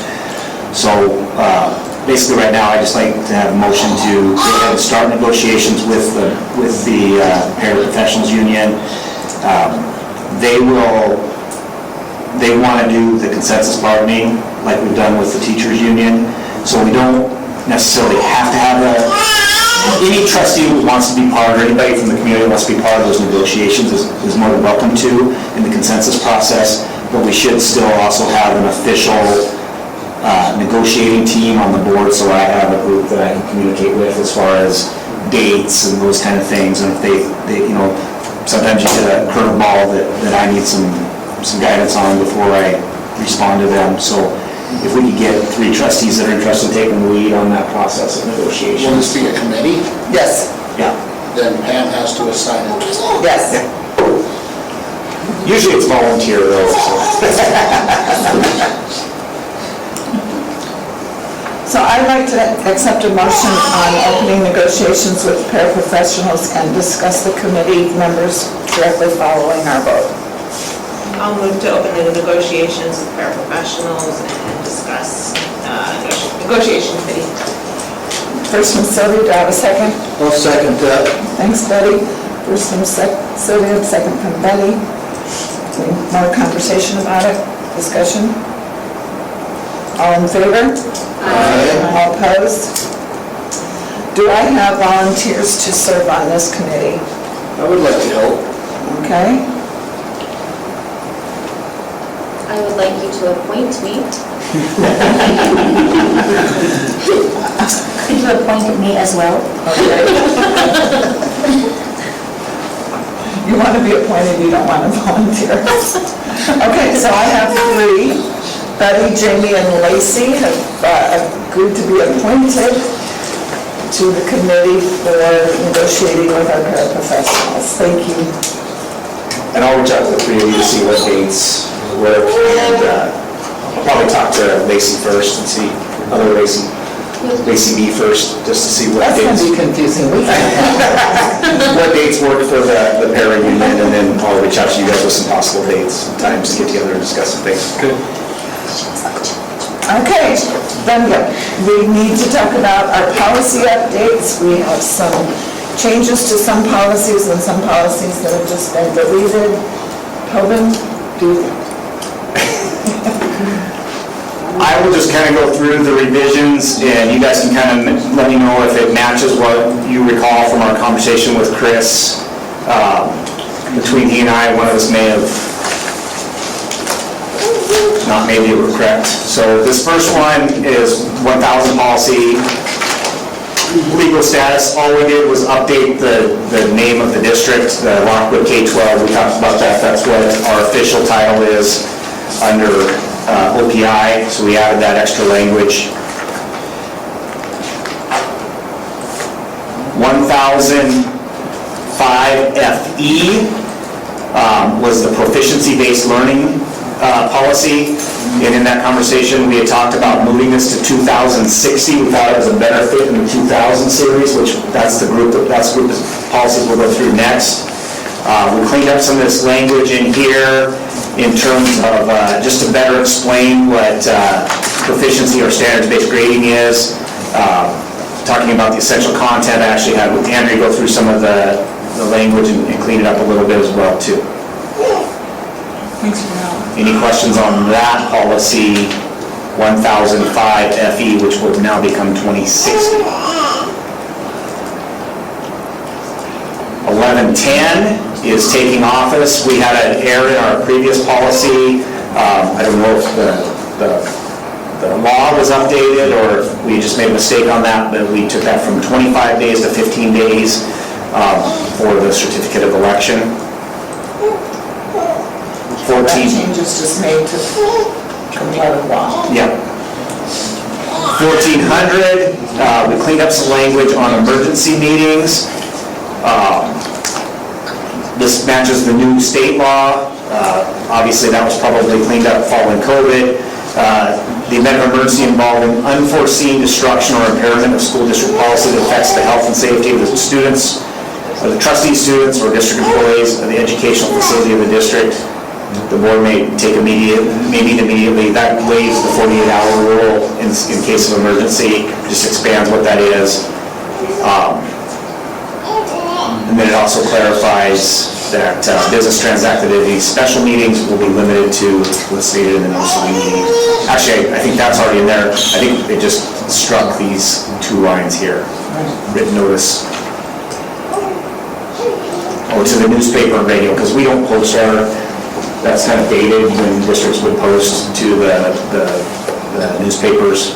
So we'll distribute our board agendas through the typical means that we normally do. So those are all the revisions. We have several that we're deleting. The first one is audience participation, 1441. In talking with Chris, as we looked at this, we thought this was redundant with another policy, 1420, I believe, was the policy that was redundant with. So instead of having the same guidelines basically in two places, we decided to delete policy 1441. This next stretch, these are all 1900 policies. If you recall, the 1900 policies were the emergency COVID policies that we put in place. We are working towards getting all those deleted or moved into other parts of the policy book so that prior to school or first thing in September, we can declare the COVID emergency over. So 1901 was just kind of the legal references and the reasons for these policies. 1902 was the alternative grading, so like that policy we just put to 2060. If you remember when we talked about standards-based grading and reporting, basically every district in the nation went to it during the pandemic. We've just chosen to stay with it going out of the pandemic. 1903, district meeting rules. So this were all the rules we had in place about only a certain number of people could be there. They had to be 6 feet apart. They had to have masks. Visitors to school would be limited. We had updated this to allow the facilities to be rented out again at a later date last year. 1905 is the student, staff, community, and health and safety. All the different parts of this, other than the ones that were specific, like physical distancing, so like symptoms of illness, health and safety general policies have all been put into other policies as we've gone through this process. But things like face coverings and physical distancing and those type of things are no longer necessary. Knock on wood. 1906 is the student instruction and services that were put in place during the COVID. A lot of these type of things, like students can be educated off the site. That will be turned into another section of our policy. The on-site and online learning, that'll still be an option, but not as stated in this policy.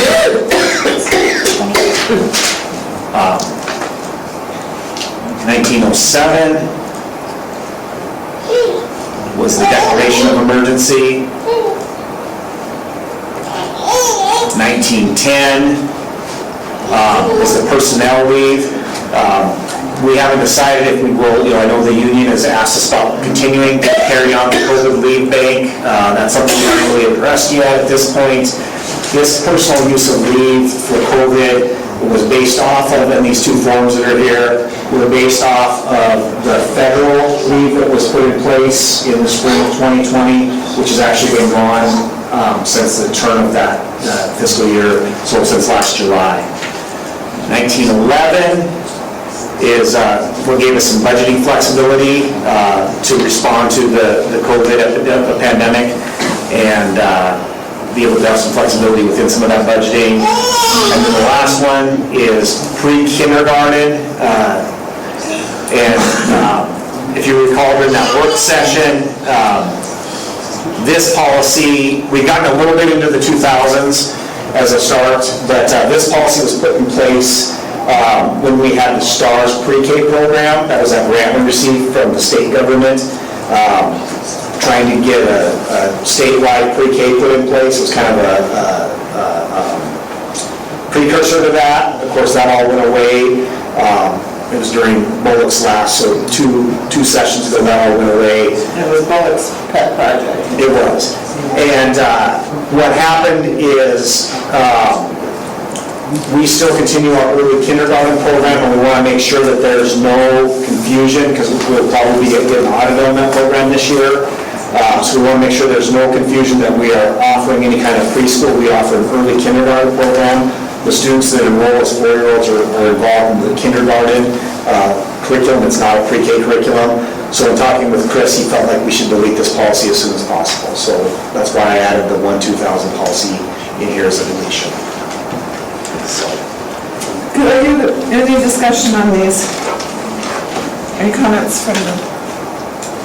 Yeah, we could get two motions, one for the first and final reading of the revisions. Okay. And one for deletions. Okay. That'd be great, thank you. So I need a motion on the first and final reading of the revised series. I'll move to update the revisions for the thousands series, is that what I would say? Or just those five, Okay. those five policies, The 5 policies for first reading. just because that one. Can I give a second? I'll second that. So I have a first from Sylvia and a second from Betty to revise the 1000 series on its first reading. Any discussion? So Lori said first and final reading. I guess I just want to Sometimes you clarify. need more than one reading to change a policy. Right. So is this the final reading or just the first? This is just first. Well, We can do it in bold. yeah, this could be first and final for all of these, because I believe all of these changes were required by law, Oh, okay. so. It's only when new policy is enacted is when we have to go through 3 reading. Revisions only have to have 1. That gives the public a chance to come and comment for 3 consecutive months on policy. Right, so I just want to make sure that our motion is correct. So are we saying first and final? So please amend the motion to include and final. So, It's first and final reading. okay, so those in favor? Opposed? That motion passed. So now we get a motion to delete the policies listed under the deletion. And that also is 1 reading. I'll move to delete the policies listed. Thank you, Sylvia. A second? I'll second. Thanks, Jamie. I have a first from Sylvia, a second from Jamie to delete the policies listed in the agenda. Are there any comments? Those in favor? Those opposed? And that motion passes. Okay, so now we're going to approve the preliminary bus routes. Yay! You're on. You saved the best for last. And before she starts, I did these for 8 years, I think it was. There's a ton of work that goes into this, and I think a lot of times people don't appreciate that. Melissa has picked this duty up and the updated software and just done an amazing job with this. I just want to publicly thank her for all the work that she's put into this. And I know that the parents who deal with her on bus routes and bus pickups enjoy working with her. And we're sorry to be such a pain. Okay. Another happy call. So, is there any discussion from the trustees on the preliminary bus routes that Melissa has put forth for us to approve? Number 10 route has a 11:15 pickup time. So the time, Is that sped route? yes. Okay. Yeah, so we have regular routes 1 through 9, which run will be K through 12. Bus 10 is a designated, just a designated sped route to run our morning, midday, afternoons, just to give it more consistency with, a specific bus number as compared to this year where it was like bus 8 would take them here, bus 9 would pick up that route. So I made it so that that was a designated assigned route. Bus 11 is our ranch run, and then also our door-to-door stops with Ranch our, run. to Yellowstone Boys and Girls Ranch. Okay. So we have some students that attend out there that we bus. So I tried to make, piggyback a couple of those routes to save on costs and time, which then means I had to, kind of renumber everything again. So your bus number last year will probably not be your same bus number this year. Yeah, I was looking at, we were bus 11 last time, and our street is nowhere on that list. Yeah, so all those routes, what I did looking in the program is I took each little region and neighborhood, and that's how I designed the routes, so that we didn't have multiple buses crisscrossing so much, trying to pick up the students. So I looked at distance, I looked at region, I looked at number of students that would be on the bus, and these are just guesstimates because we haven't rolled over in Power School yet, so our kids that are shifting schools and stuff like that are not, like our K through 5 kids, our 5th grade kids will then move over to the secondary routes, but that's not necessarily accounted for in the number. I just kind of had to do that on paper and in my brain, and So we may have to make some adjustments. So Yeah. let's say there's one group where there just happens to be 15 sixth graders this year in that same area, that we then account for that rollover, and that overpopulates that bus. We may have to switch one stop off of that bus onto another. So there'll be some small tweaks and stuff. We just have to have our general routes prepared and ready to present to the County Transportation Committee here in about 3 weeks. And so that's why we're bringing you guys so early, knowing that there will be some tweaks and some changes. Yep, and I sent out messages to all of our high school drivers that had registered with Carrie that had a driving parking permit to see, are your children going to be driving? Are they going to be needing the bus? So I haven't received very many responses, but being in the high school and knowing the kids, I see them driving every day, so I've kind of reached out to them. I also put out a Google form, which is on our website, and I created a transportation tab. I think it's under departments, so you can go to transportation, the Google form's on there. I've updated, any communications that I want to get out to parents, so it's just a matter of getting that out, so families can now check the website under transportation. My number is on there, my email's on there, so that they can contact me with any questions. And then the only other thing that's really different, before I forget, is a change is I had highlighted all of the bus stops that is a potential for the students to cross in front of the bus. So as you look through the routes, some of them do have more than others. I tried to, time-wise and distance and efficiency, loop as much as I could so our students would be picked up on the right-hand side of the bus. Many of our neighborhoods, if you have not ever driven many of the routes, it is impossible because it's a community stop, it's a neighborhood stop. And so some background on that. So we have been pursuing the legislature for the last several sessions. We want to be able to put stop-on cameras on buses and have them give the law enforcement the authority to write tickets on the stop-on cameras. And for some reason, certain legislators are against that. They don't want, and I would almost wager they all have Ring doorbells at their homes that they use. But they don't want to start, I think they think it's a slippery slope to start enforcing traffic violations based off of cameras, is what I believe. So well-intended to try and prevent, to make it more safe on the buses, because we've had a lot of issues, especially up in the Northwest, where kids have almost been hit and there was a death with a child crossing. They made a rule where U.S. trustees have to approve any bus stops where a child crosses a road in front of the bus. And this is where I think it was well-intended but poorly executed. And so they put it on us that we have to approve on stop number 9 out of the 19 stops, 12 of them have to cross the road. We specifically have to let you know that they are crossing the road. And here's where that law, I think, is poor in execution.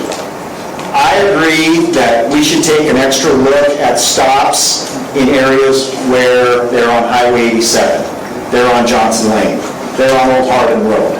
Beecroft, Westgate. I don't know that we need to take a closer look when it's on San Marino or some of these neighborhood roads, or, those type of things. And to give you some background on that, so we actually go up, we've actually had our community welfare specialist, I think it was actually when she was still deputy, she would go up and follow our buses and evaluate all of our bus stops in the Emerald Hills based on if they're up or down. And the idea was if somebody slid, we wanted them to slide and hit the back of the bus, not pin a kid against the front of the bus. So all those stops have all been set up based on they're going downhill, the bus is stopping, the kids are crossing in front of them so that the back of the bus is hit. So we put all that work into it, but the way the law is written, it's silly that on a road that's 15 miles an hour in a residential neighborhood, we have to give special permission for a child to cross that road. And again, like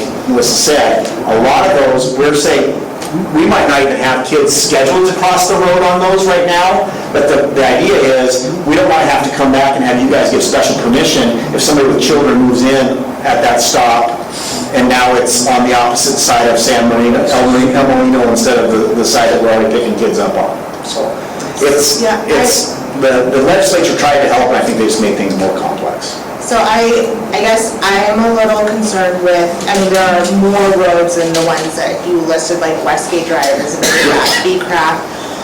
Those ones, especially with like elementary age students, I know middle schoolers can get distracted, high schoolers can get distracted, but I would be concerned about having a second grader try to cross the street if the parent can't be there with them to help them cross. They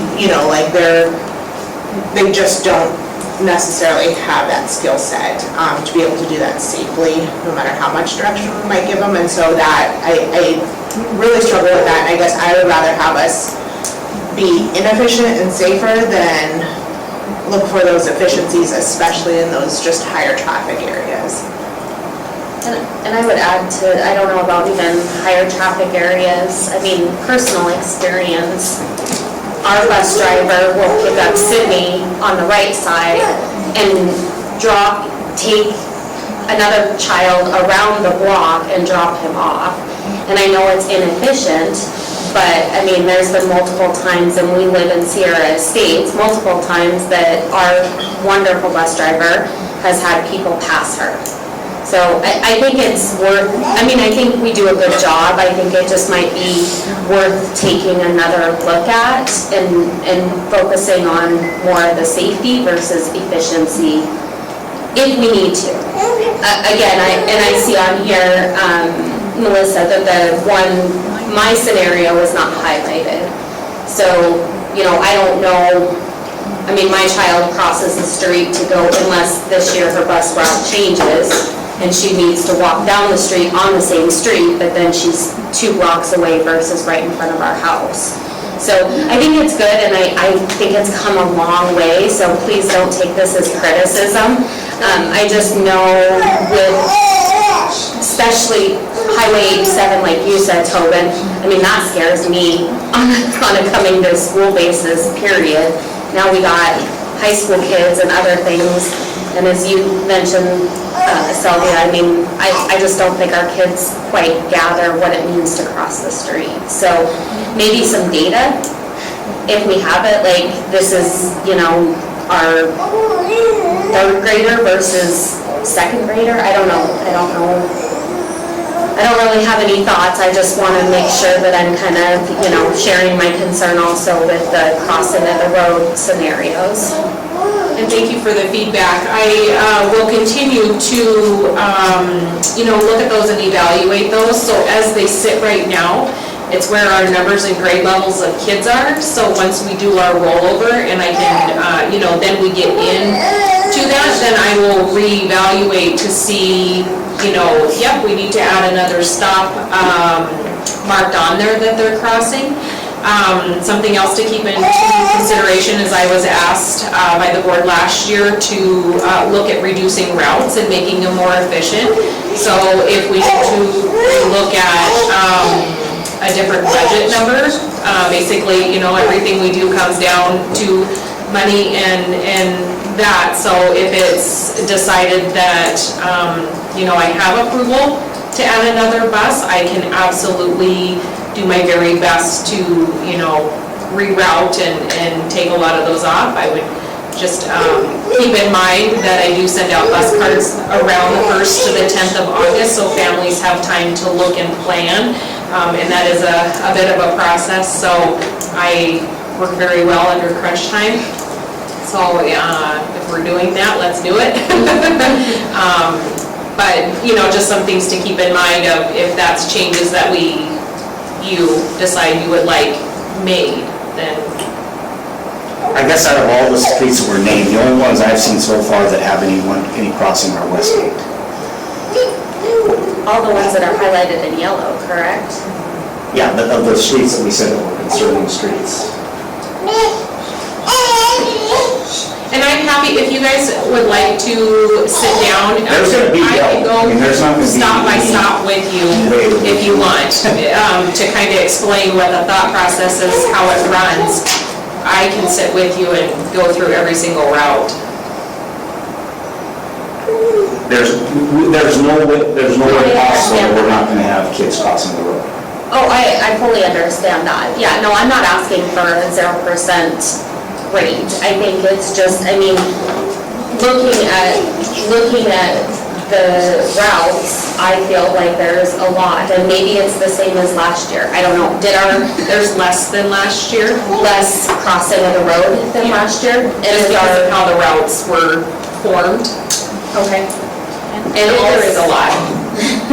And then also, right now, so I understand the board, or we said let's be more efficient and reduce our routes, but right now, we're the same as we are last year, correct? Or are we reducing our routes yet? We reduced by one full bus. From last school year? From last school year, and with combining, now making bus 11 piggyback, with that route and efficiency of having the aides on the bus, that also took 2 separate routes and combined them into one.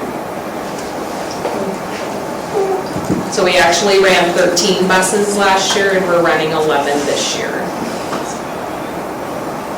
Do you talk to the drivers? Which state says 100,000? Every day, multiple times a day. How prevalent is people passing when the car goes out? Wait a minute, we've got a couple conversations. Josh, could you hold your question for 1 minute? What are you saying there? Oh, no, it's fine. We can go, Josh. Okay, Josh, thank you.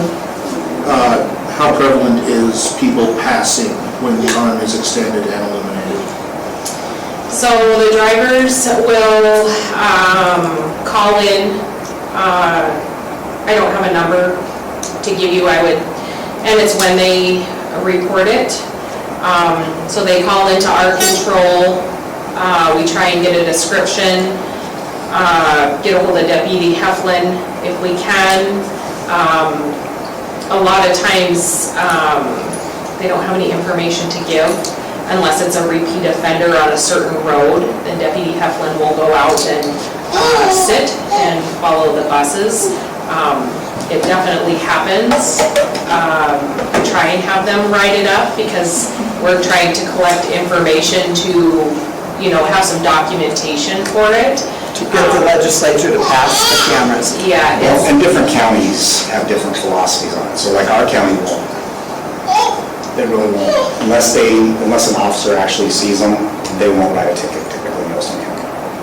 And the cameras on the buses are pointed towards the entry door, the door, and then the students on the bus. So we don't have that front arm looking out view, so that you can even have a chance to see who goes around. So there's definitely troubled neighborhoods, and it's all over the place. When families call in, I recommend that they call the sheriff immediately.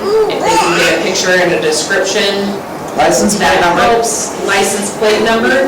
But in reality, when they call immediate control and they're out there, unless they have any information to give, it's very hard to follow up on it. And they're also focused on their students, and the kids on there, so it's hard for them to, I gotta get my phone out and take a picture, so. And we've even had resistance to them writing a ticket if we get a license plate number. Because all the person says is, I wasn't driving my car that day. I'm not worried about the ticket and the enforcement possible problem with it. If we know that there are stops or roads or routes that are repeat offenders happen all the time, then in my view, we should limit that amount of yellow to almost 0. But, if you could give me data saying Westgate Drive, every third day, 2 people blow past the arm, then I will be 100% with, yeah, let's make it, even if it's inefficient, let's make it to where no kids cross the road. But in some areas where bus driver reports, I've never had a person go by me, this is a good place, then, yeah, let's, absolutely, let's have some people cross the street, I'm good with that. It's where, I don't care about enforcement, I care about the safety, yeah. If we have an area where it reports, on, 87 or whatever it is, or maybe it's, Tanglewood or something where habitually somebody keeps going past the bus, then I think we need to have the amount of yellow as close to zero. And I think if like I said, I can go back through, but if you'll look at 87, Old Hardin Road, out at the Bird Streets, I really tried to limit those, and I also have spoke with the parents and will let them know that their children will be on the bus longer, just to make the loops up and come back on the right-hand side. So just letting the parents know, because we also look at, in our more remote areas, Tobin has always said we want the least amount of children in those remote areas in case they break down. But the catch to that is those kids are going to be riding back there now just so they can make the loop back and be on the right-hand side. And I do drive out.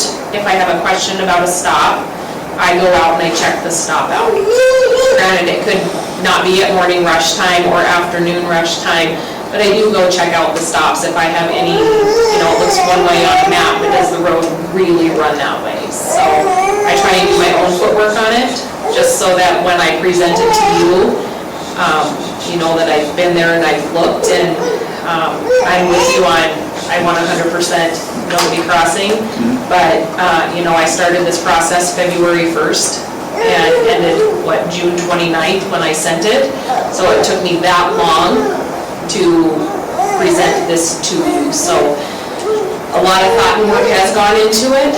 Oh yeah, no, this is tremendous amount of work, I understand that. It's just, it would be able for me to justify to the community saying, hey, we're gonna add a bus, we're gonna do this because of this reason. Habitual people have been blowing the stop sign, student safety, and like we were looking at expanding the middle school. With expansion of the middle school, more people come in, more cars on the road. I know across from where Sylvia and I live, they're putting in Whoville across the street in that empty field. They're putting in 127 units. So that's gonna be 127 houses. 2 cars per house. We're looking at 300 almost vehicles coming out of that one area.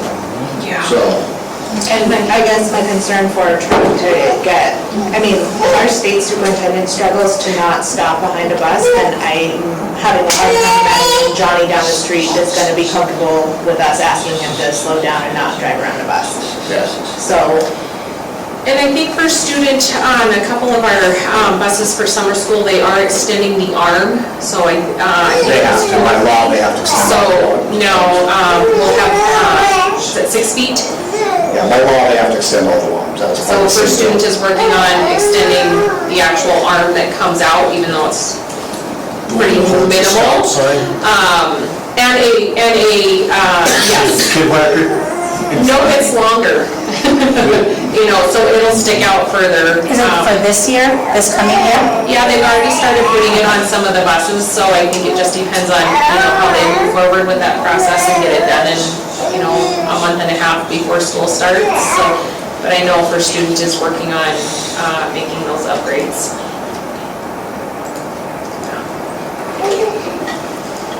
And there could be more added on, like I said, as Power School rolls over, kids move in, I get notification that parents are driving and take their kids off the list. We may not need it, even though it's marked on here that they do. I try and account for all of our busing kids, even if half of them only ride. So that could be marked yellow, but there may never be a student that gets on at that stop. And I know that there's crosses. So parents that if you drive to school, you still have to sign up for the bus because I might take your car away. There are parents that do that too. So this is just the best assessment that I could have for the possibility of any child crossing, whether they do or not, because there's quite a few stops that don't have any kids assigned there, but potentially somebody could move in and be there. The sped stops have none of the sped kids cross, correct? No, that's a door-to-door. Okay.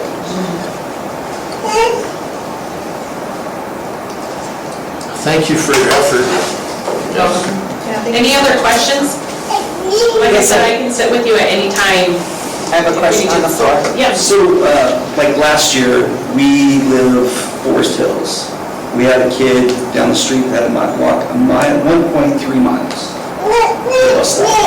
Is that going to be fixed this year? It is fixed this year. Awesome, thank you so much. And what I also did, if you're looking through the morning routes into the afternoon, they are the same. I try to keep the path the same so that our elementary kids in the morning getting picked up, they dropped off on that same path. And then our secondary kids, same, they get the loop that was incorporated, which as you'll look at, that bus that goes up in Emerald Hills will have less students on it because the distance and the accommodation of that loop. The other thing is, with the first student, the bus driver that we had last year refused to use it. So we didn't have it on for the last 3 months of school. So the first few app? Yeah. So I work with First View on that, I work with First Student on that. My app would not work on the dashboard, so it wasn't that the driver refused. Well, the driver said he didn't want it on his phone. He told us he didn't want to, he wasn't gonna use it. He told the kids the app is on my phone and I don't want it on my phone. Well, he doesn't get a choice, so, that driver probably will not be joining us next year because, he was a temporary driver that came in. He may or may not be back. They have iPads that when I give the routes to First Student, they program the turn-by-turn instructions. Yeah, we used to use it all the time. And then when Tom left, Lots of things changed. Yeah, everything changed. Yeah, so First Student, they either have to manually enter it in, or I had a lot of trouble with First View.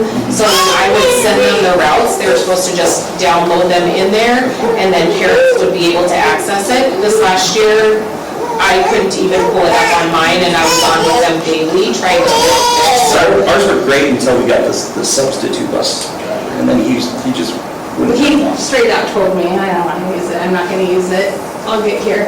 And it's hard when you're way up there, because you don't know, I mean, the kids go out at 7 in the morning, it's dark, and there's snow, and, you don't want them up there in -20 for half an hour, not knowing if the bus is going to be there late because of the snow. Are there any other questions? If you guys ever have somebody like that where they say something like that to us, let Melissa know right away, and we will call first. They work for us. Okay. So if their driver's refusing to follow what we want them to do, they can hit bricks. Awesome, thank you guys. Yeah. Now, for what he was asking for, I don't know if you're allowed to do this, but Tom used to, and it stopped so many people from passing because we live on that country road. He went diagonal on the road, so when he stopped, his bus Took up the whole stopped the road. whole road. So nobody would try to get past, because our kid does cross the street, and I'm fine with that. But I don't know if that's... Yeah, that's a First Student. They have a lot of policies that they have to follow, and I know a lot of that was addressed with him. So if you notice anything like that, It seemed to help people trying to pass the bus, though. That's what I'm saying. I liked it. It's not legal. I think people are sure. Sounds good. It just nobody passed us anymore. Everybody stopped. Okay, any other questions or comments? Could I get a motion on approving the preliminary bus routes? I have one more comment for Melissa.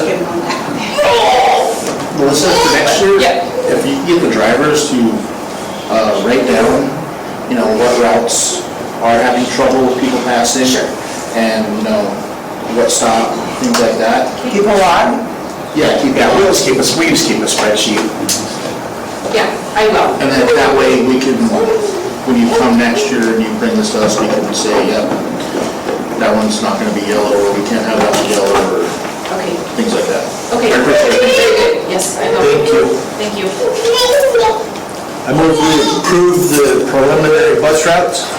I have a first from Betty, do I have a second? I'll second. Yeah, these are preliminary, correct? Very preliminary, yeah.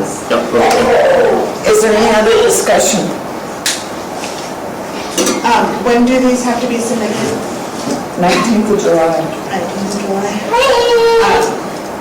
Probably was to get it to look and make those changes, so we can look at them again. What do you mean, make changes? To look at decreasing the highlighted areas. She's concerned about Westgate. Let's get the orange out. Well, Westgate, Johnson Lane has a couple to Beecraft. So, I guess in open discussion, we're eliminating 2 buses, so are we looking, I'm just trying to make sure, are we looking at trying to decrease the yellow without, like, is giving Melissa the option to keep those 2 buses? I mean, is that what we're wanting as a board, is to look at the options to say, okay, we could decrease it, we're less efficient, so we need 2 more buses? I mean, I think we need some kind of guidance of, where Melissa might want to spend her time, or need to spend her time, with the goal of reducing yellow. But, I mean, I guess as a board member this year, are we in agreement that we're eliminating those 2 buses no matter what? Or is that an option back on the table also? So if you add those 2 buses back, you're probably talking at least $125,000. That's just... Yeah, no, and I mean, it's not ideal. I'm just trying to understand, I mean, preliminary, Melissa's put a lot of work in, so I think, do we want her to focus on the high traffic areas where we can list it in the motion? Well, that's what I would, I guess I completely understand we're not gonna be able to eliminate the yellow, but my recommendation would be, let's look at those higher traffic areas, see what we can do. If we can eliminate it and keep the amount of buses we have now, great. If we can't and we need to up by 1 bus, then we do. I mean, I guess $125,000, I'd pay quadruple that for my kid.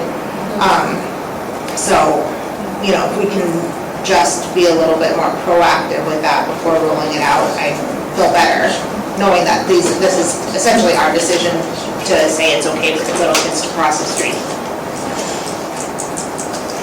So what is it you're asking her to do? Take a look at the higher traffic areas, and I don't know if we can, if we have This to is do as this. close to it as I can get, so in reality, the only way that it's gonna change is if I have another bus. Okay. Because I mean, Well, the other option- fine tooth combs. The other option would be to expand our walk zone as well, too. So by law, we do not have to bus any kids that are within 3 miles of the school. So if which that is basically from here to First Interstate Bank. So we could expand any of our walk zone areas that we feel it's safe for kids to walk from. So that's the other option. We could expand our walk zones in order to keep the same number of buses. So those are the 2 options that are really on the table, is either expanding the walk zone or adding an additional bus. Yeah, I wouldn't be opposed to adding another bus. I don't know how much impact it would have, you know what I mean? Like, I don't know, and so that's what I'm asking, if we could look at it again with 3 scenarios. What does it look like with an expanded walk zone? What does it look like with an added bus? Is there anything we can do with what we have and some reorganization? That would probably take me months.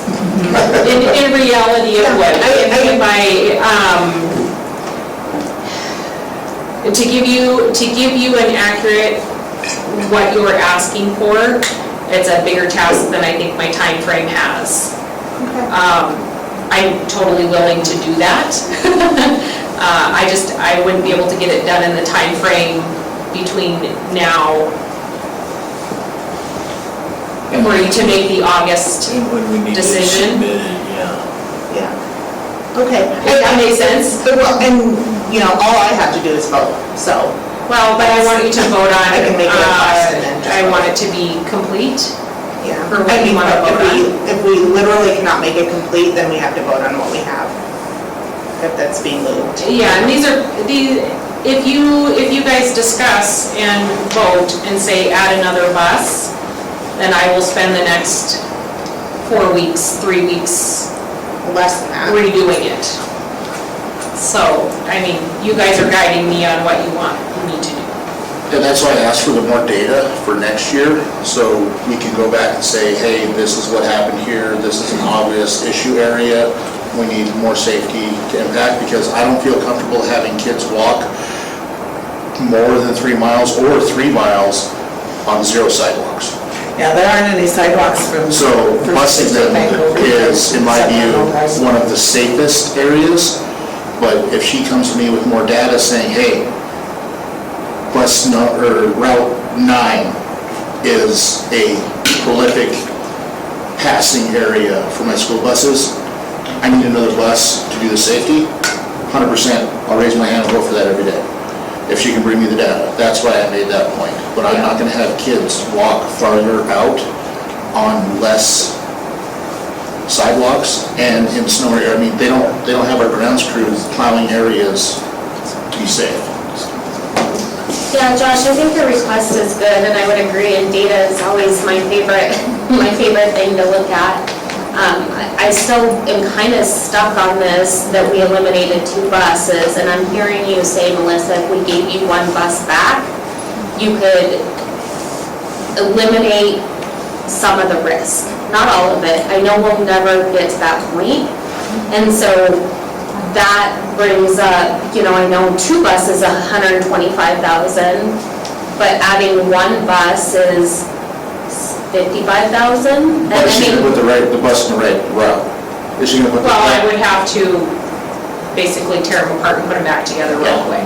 That, and she might So put I the don't bus in the know. I wrong don't know route. if it would or not. Okay, so I don't know if I mean, I could eliminate some of the stops. I don't know if percentage-wise, it would justify, I mean, please don't get me wrong when I say justify the dollar amount that goes in. I don't know. Gotcha, Because I okay. haven't. I misunderstood that, sorry. I thought it was, That would be an option to Look at. potentially do it, because then we would be looping more instead of direct paths. We would be looping more, kind of like we were last year. So can we look at what it would look like with 1 more bus? I would have to tear all these apart and do them again. She's not gonna make it. I mean, I can, Yeah. but it's not as simple of just like, our program doesn't work that way. It's just not like moving, shifting here to here to here to here. It's tearing them apart and rebuilding them and timing and, Well, and specifically looking at those areas where kids are crossing, because it's not all in one route or, I think she's done an excellent job with this, and we're not gonna be able to make a decision going forward until next year when we have more data. And when is your transportation budget meeting in July? yeah, the 19th. Yeah. So she has to have these to the county in July 19th preliminarily, so that they can That's a start weekend. addressing that. So, yeah. 5 days. we can take a look, after that night, we can have the preliminary routes approved at that, and we can take a look at what would an additional bus do, and we could bring that to that August 16th meeting, and then we could, the problem is then we'll already have out the postcards, because those have to go out August I 1st. try to get them out by the 10th, so families get them by the 10th, somewhere in there. We could piggyback a special meeting onto the work session on August 2nd and take a look. We could put together option with 1 additional bus. I can do it. Well, where are you gonna put it? Pardon me? Where are you gonna put it? What good is I don't know. 10 routes?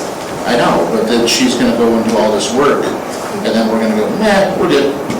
Let's go with your But original. at least you would have the information to say yea or nay.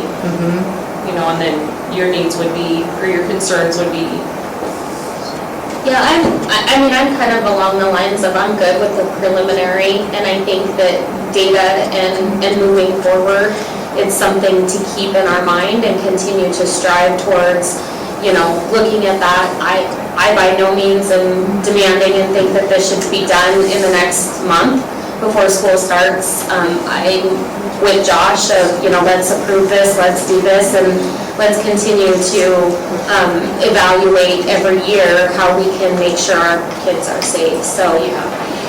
And I can keep my eye too, once we get the routes going, once school gets started and say we're 2 months in and a driver is telling me, this stop is not working, this path is not working, at any time, I can redo them. I would just bring it to the next board meeting, have you approve it, send it to the county. So we can make changes through the year. And that happens all the time. Yeah. We will have a driver say, I don't think this stop is the best stop, I think it'd be safer if we moved it. And we give the driver some leeway on that as far as where to stop and those type of things within a certain amount. We try to avoid sweetheart stops, because that leads to all sorts of other problems. But anytime a driver comes to us and says, I have concerns with this route, or even if a parent calls us and say, we have concerns with this route, we'll go out and evaluate it. We'll send out the SRO, we'll go drive it. Dawn's went out and driven bus routes with me hundreds of times, just to go check and make sure where the spot is, because who knows, over the summer, this bush didn't get trimmed, and now it's blocking the site, whereas last year it was fine. So we deal with all of those things, and we make small changes all the time throughout the entire year. So if you guys approve preliminary routes today, that's not saying that they're etched in stone, we can't make any tweaks or small changes.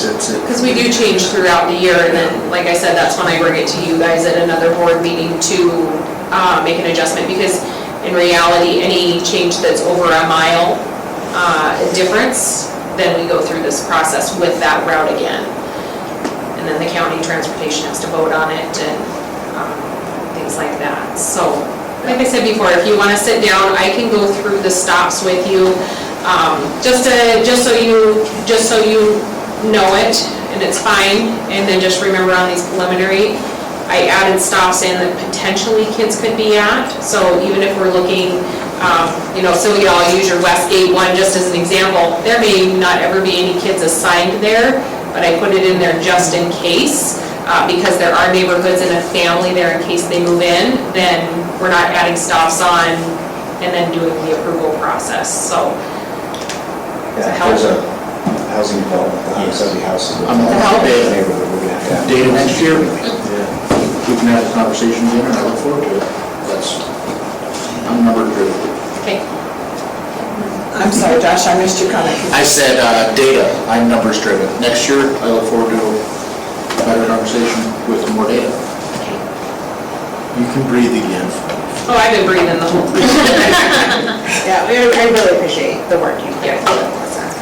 And I know you're being asked to, that was the request last year, was to look at it and see what we can do to make things a little more efficient. And I think highlighting in the yellow really kind of, it points out, here's the risk that you have, and our job is to mitigate risk, and so so I appreciate you highlighting that and letting us see what that actually means to. And it's very eye-opening, it is less, just knowing the stops in my head last year, not on paper, it is less, but, as I'm highlighting them, I'm like, this is a lot. Thank you. Okay, thank you. Any other discussion before we vote? All those in favor of approving the preliminary bus routes? Aye. Aye. Aye. All those opposed? Nay. That motion passes. So point of clarification, do you want us to take a look at the possibility of adding another bus and what that would do to the routes? Does the board want us to do that, bring it back to you guys another time to take a look at it? I thought we agreed she didn't have time to do that. I think That was it's, submitted. I think if she comes back next year with data on these bus stops, then I think I'm fine with that. I guess, we can look at saying data, I guess, but what data are we looking for? I mean, we can keep track of the drivers reporting people blowing stops. Yes. And that would be the only, That's it. That's what we want. Concerns from parents, complaints. Melissa, what would you say as far as blown bus stops, in all 13 routes, how often? Once a week, once a month, once And every I 2 was weeks? told probably once a month that the drivers actually told me. And it would just come up in random conversation. I get, a call from a parent, and then the parents would stand out at the stop and video the person going by and take care of it within their neighborhood. So I'd be communicating with the drivers on, I can start a spreadsheet, I can start a tally sheet, just to start at least writing that down. We won't have any proof against whoever did it, but it might be just this stop, this date, route, which Because route that would be was it? high risk, that's what, I guess what we're trying to look for is the high risk. Next year or something. High risk stops, I guess. Melissa, could you speak to your bus drivers and tell them that you want We'll just all make of that these recorded? Yes. Let's make that requirement. And then this will also help towards possibly being able to get cameras on those bus arms eventually if we have data on, let's run over a child and then for sure we're gonna get them. Yeah. But let's not let that happen. Let's get proactive and start collecting the data and making sure that I can definitely do that. we're able to show Yellowstone County. I don't care about enforcement, that's sheriff's department. I care about, if you come to me and say, hey, I need another bus because you have this many blown stops in this area, or I need to do a loop here, I'm gonna back you 100%. You can direct all the parents' theory and budget whatnot to me, I don't care. But if you give me information and you say this is the best for the safety of the kids, like Mr. G saying, I would like the stairs and a playground out the back, I took that seriously. If a professional in your position or his position says, hey, this is a safety issue, I have information to back it up, I'm your biggest advocate. So is there interest in me reaching back out to First Student and discussing with them the cost of stop-arm cameras? Because if we have stop-arm cameras, then we would have the data, we would have pictures, we would have reportable information on when those bus arms are violated. I think that would take a lot of it off of the bus drivers to actually annotate it. I mean, that was kind of the idea behind, getting the law where they would enforce those, because there was in the bill, there was written in some reimbursement costs for those stop-arm cameras that come out of the fines that would come for those people breaking those laws. But I also think if people knew that we had stop-arm cameras, they would be a lot less, because, we wouldn't even have, we didn't have to enforce it, we could just Facebook shame them on our social media and stuff. So, anybody know the person that drives the vehicle with XYZ 123 license? Well, no, you put it on there and it says the Lockwood School District values the safety of our students, please watch out and don't do this. So, I will reach out to First Student again about the cost of getting those stop-arm So is that cameras. the cost, would that come out of our district budget, or is that their budget? It'll come out of our transportation budget. Our transportation? We would be responsible, just like the video systems that are on the buses, we pay for those and then it's monetized over the course of the But that might be offset by the number of buses that we took out, so, Gotcha, okay. Yeah, I would think with the smaller number of buses, it would be less expensive than what we looked at before. And I think they're a lot more common now than they were 3 or 4 years ago when we first started that process. I think that's a really good idea, Tobin. That would give us a better shot if we went back to the legislature, if Pam went back up there, or Tobin went back up there to discuss this, hey, this is a serious incident, this is actually happening. Here is 75 hours over our last 5 school years of people blowing our stuff. Josh, I think you found your first social media account. No, I have a Pinterest. I move we adjourn. I second, because I was Jamie, seconded.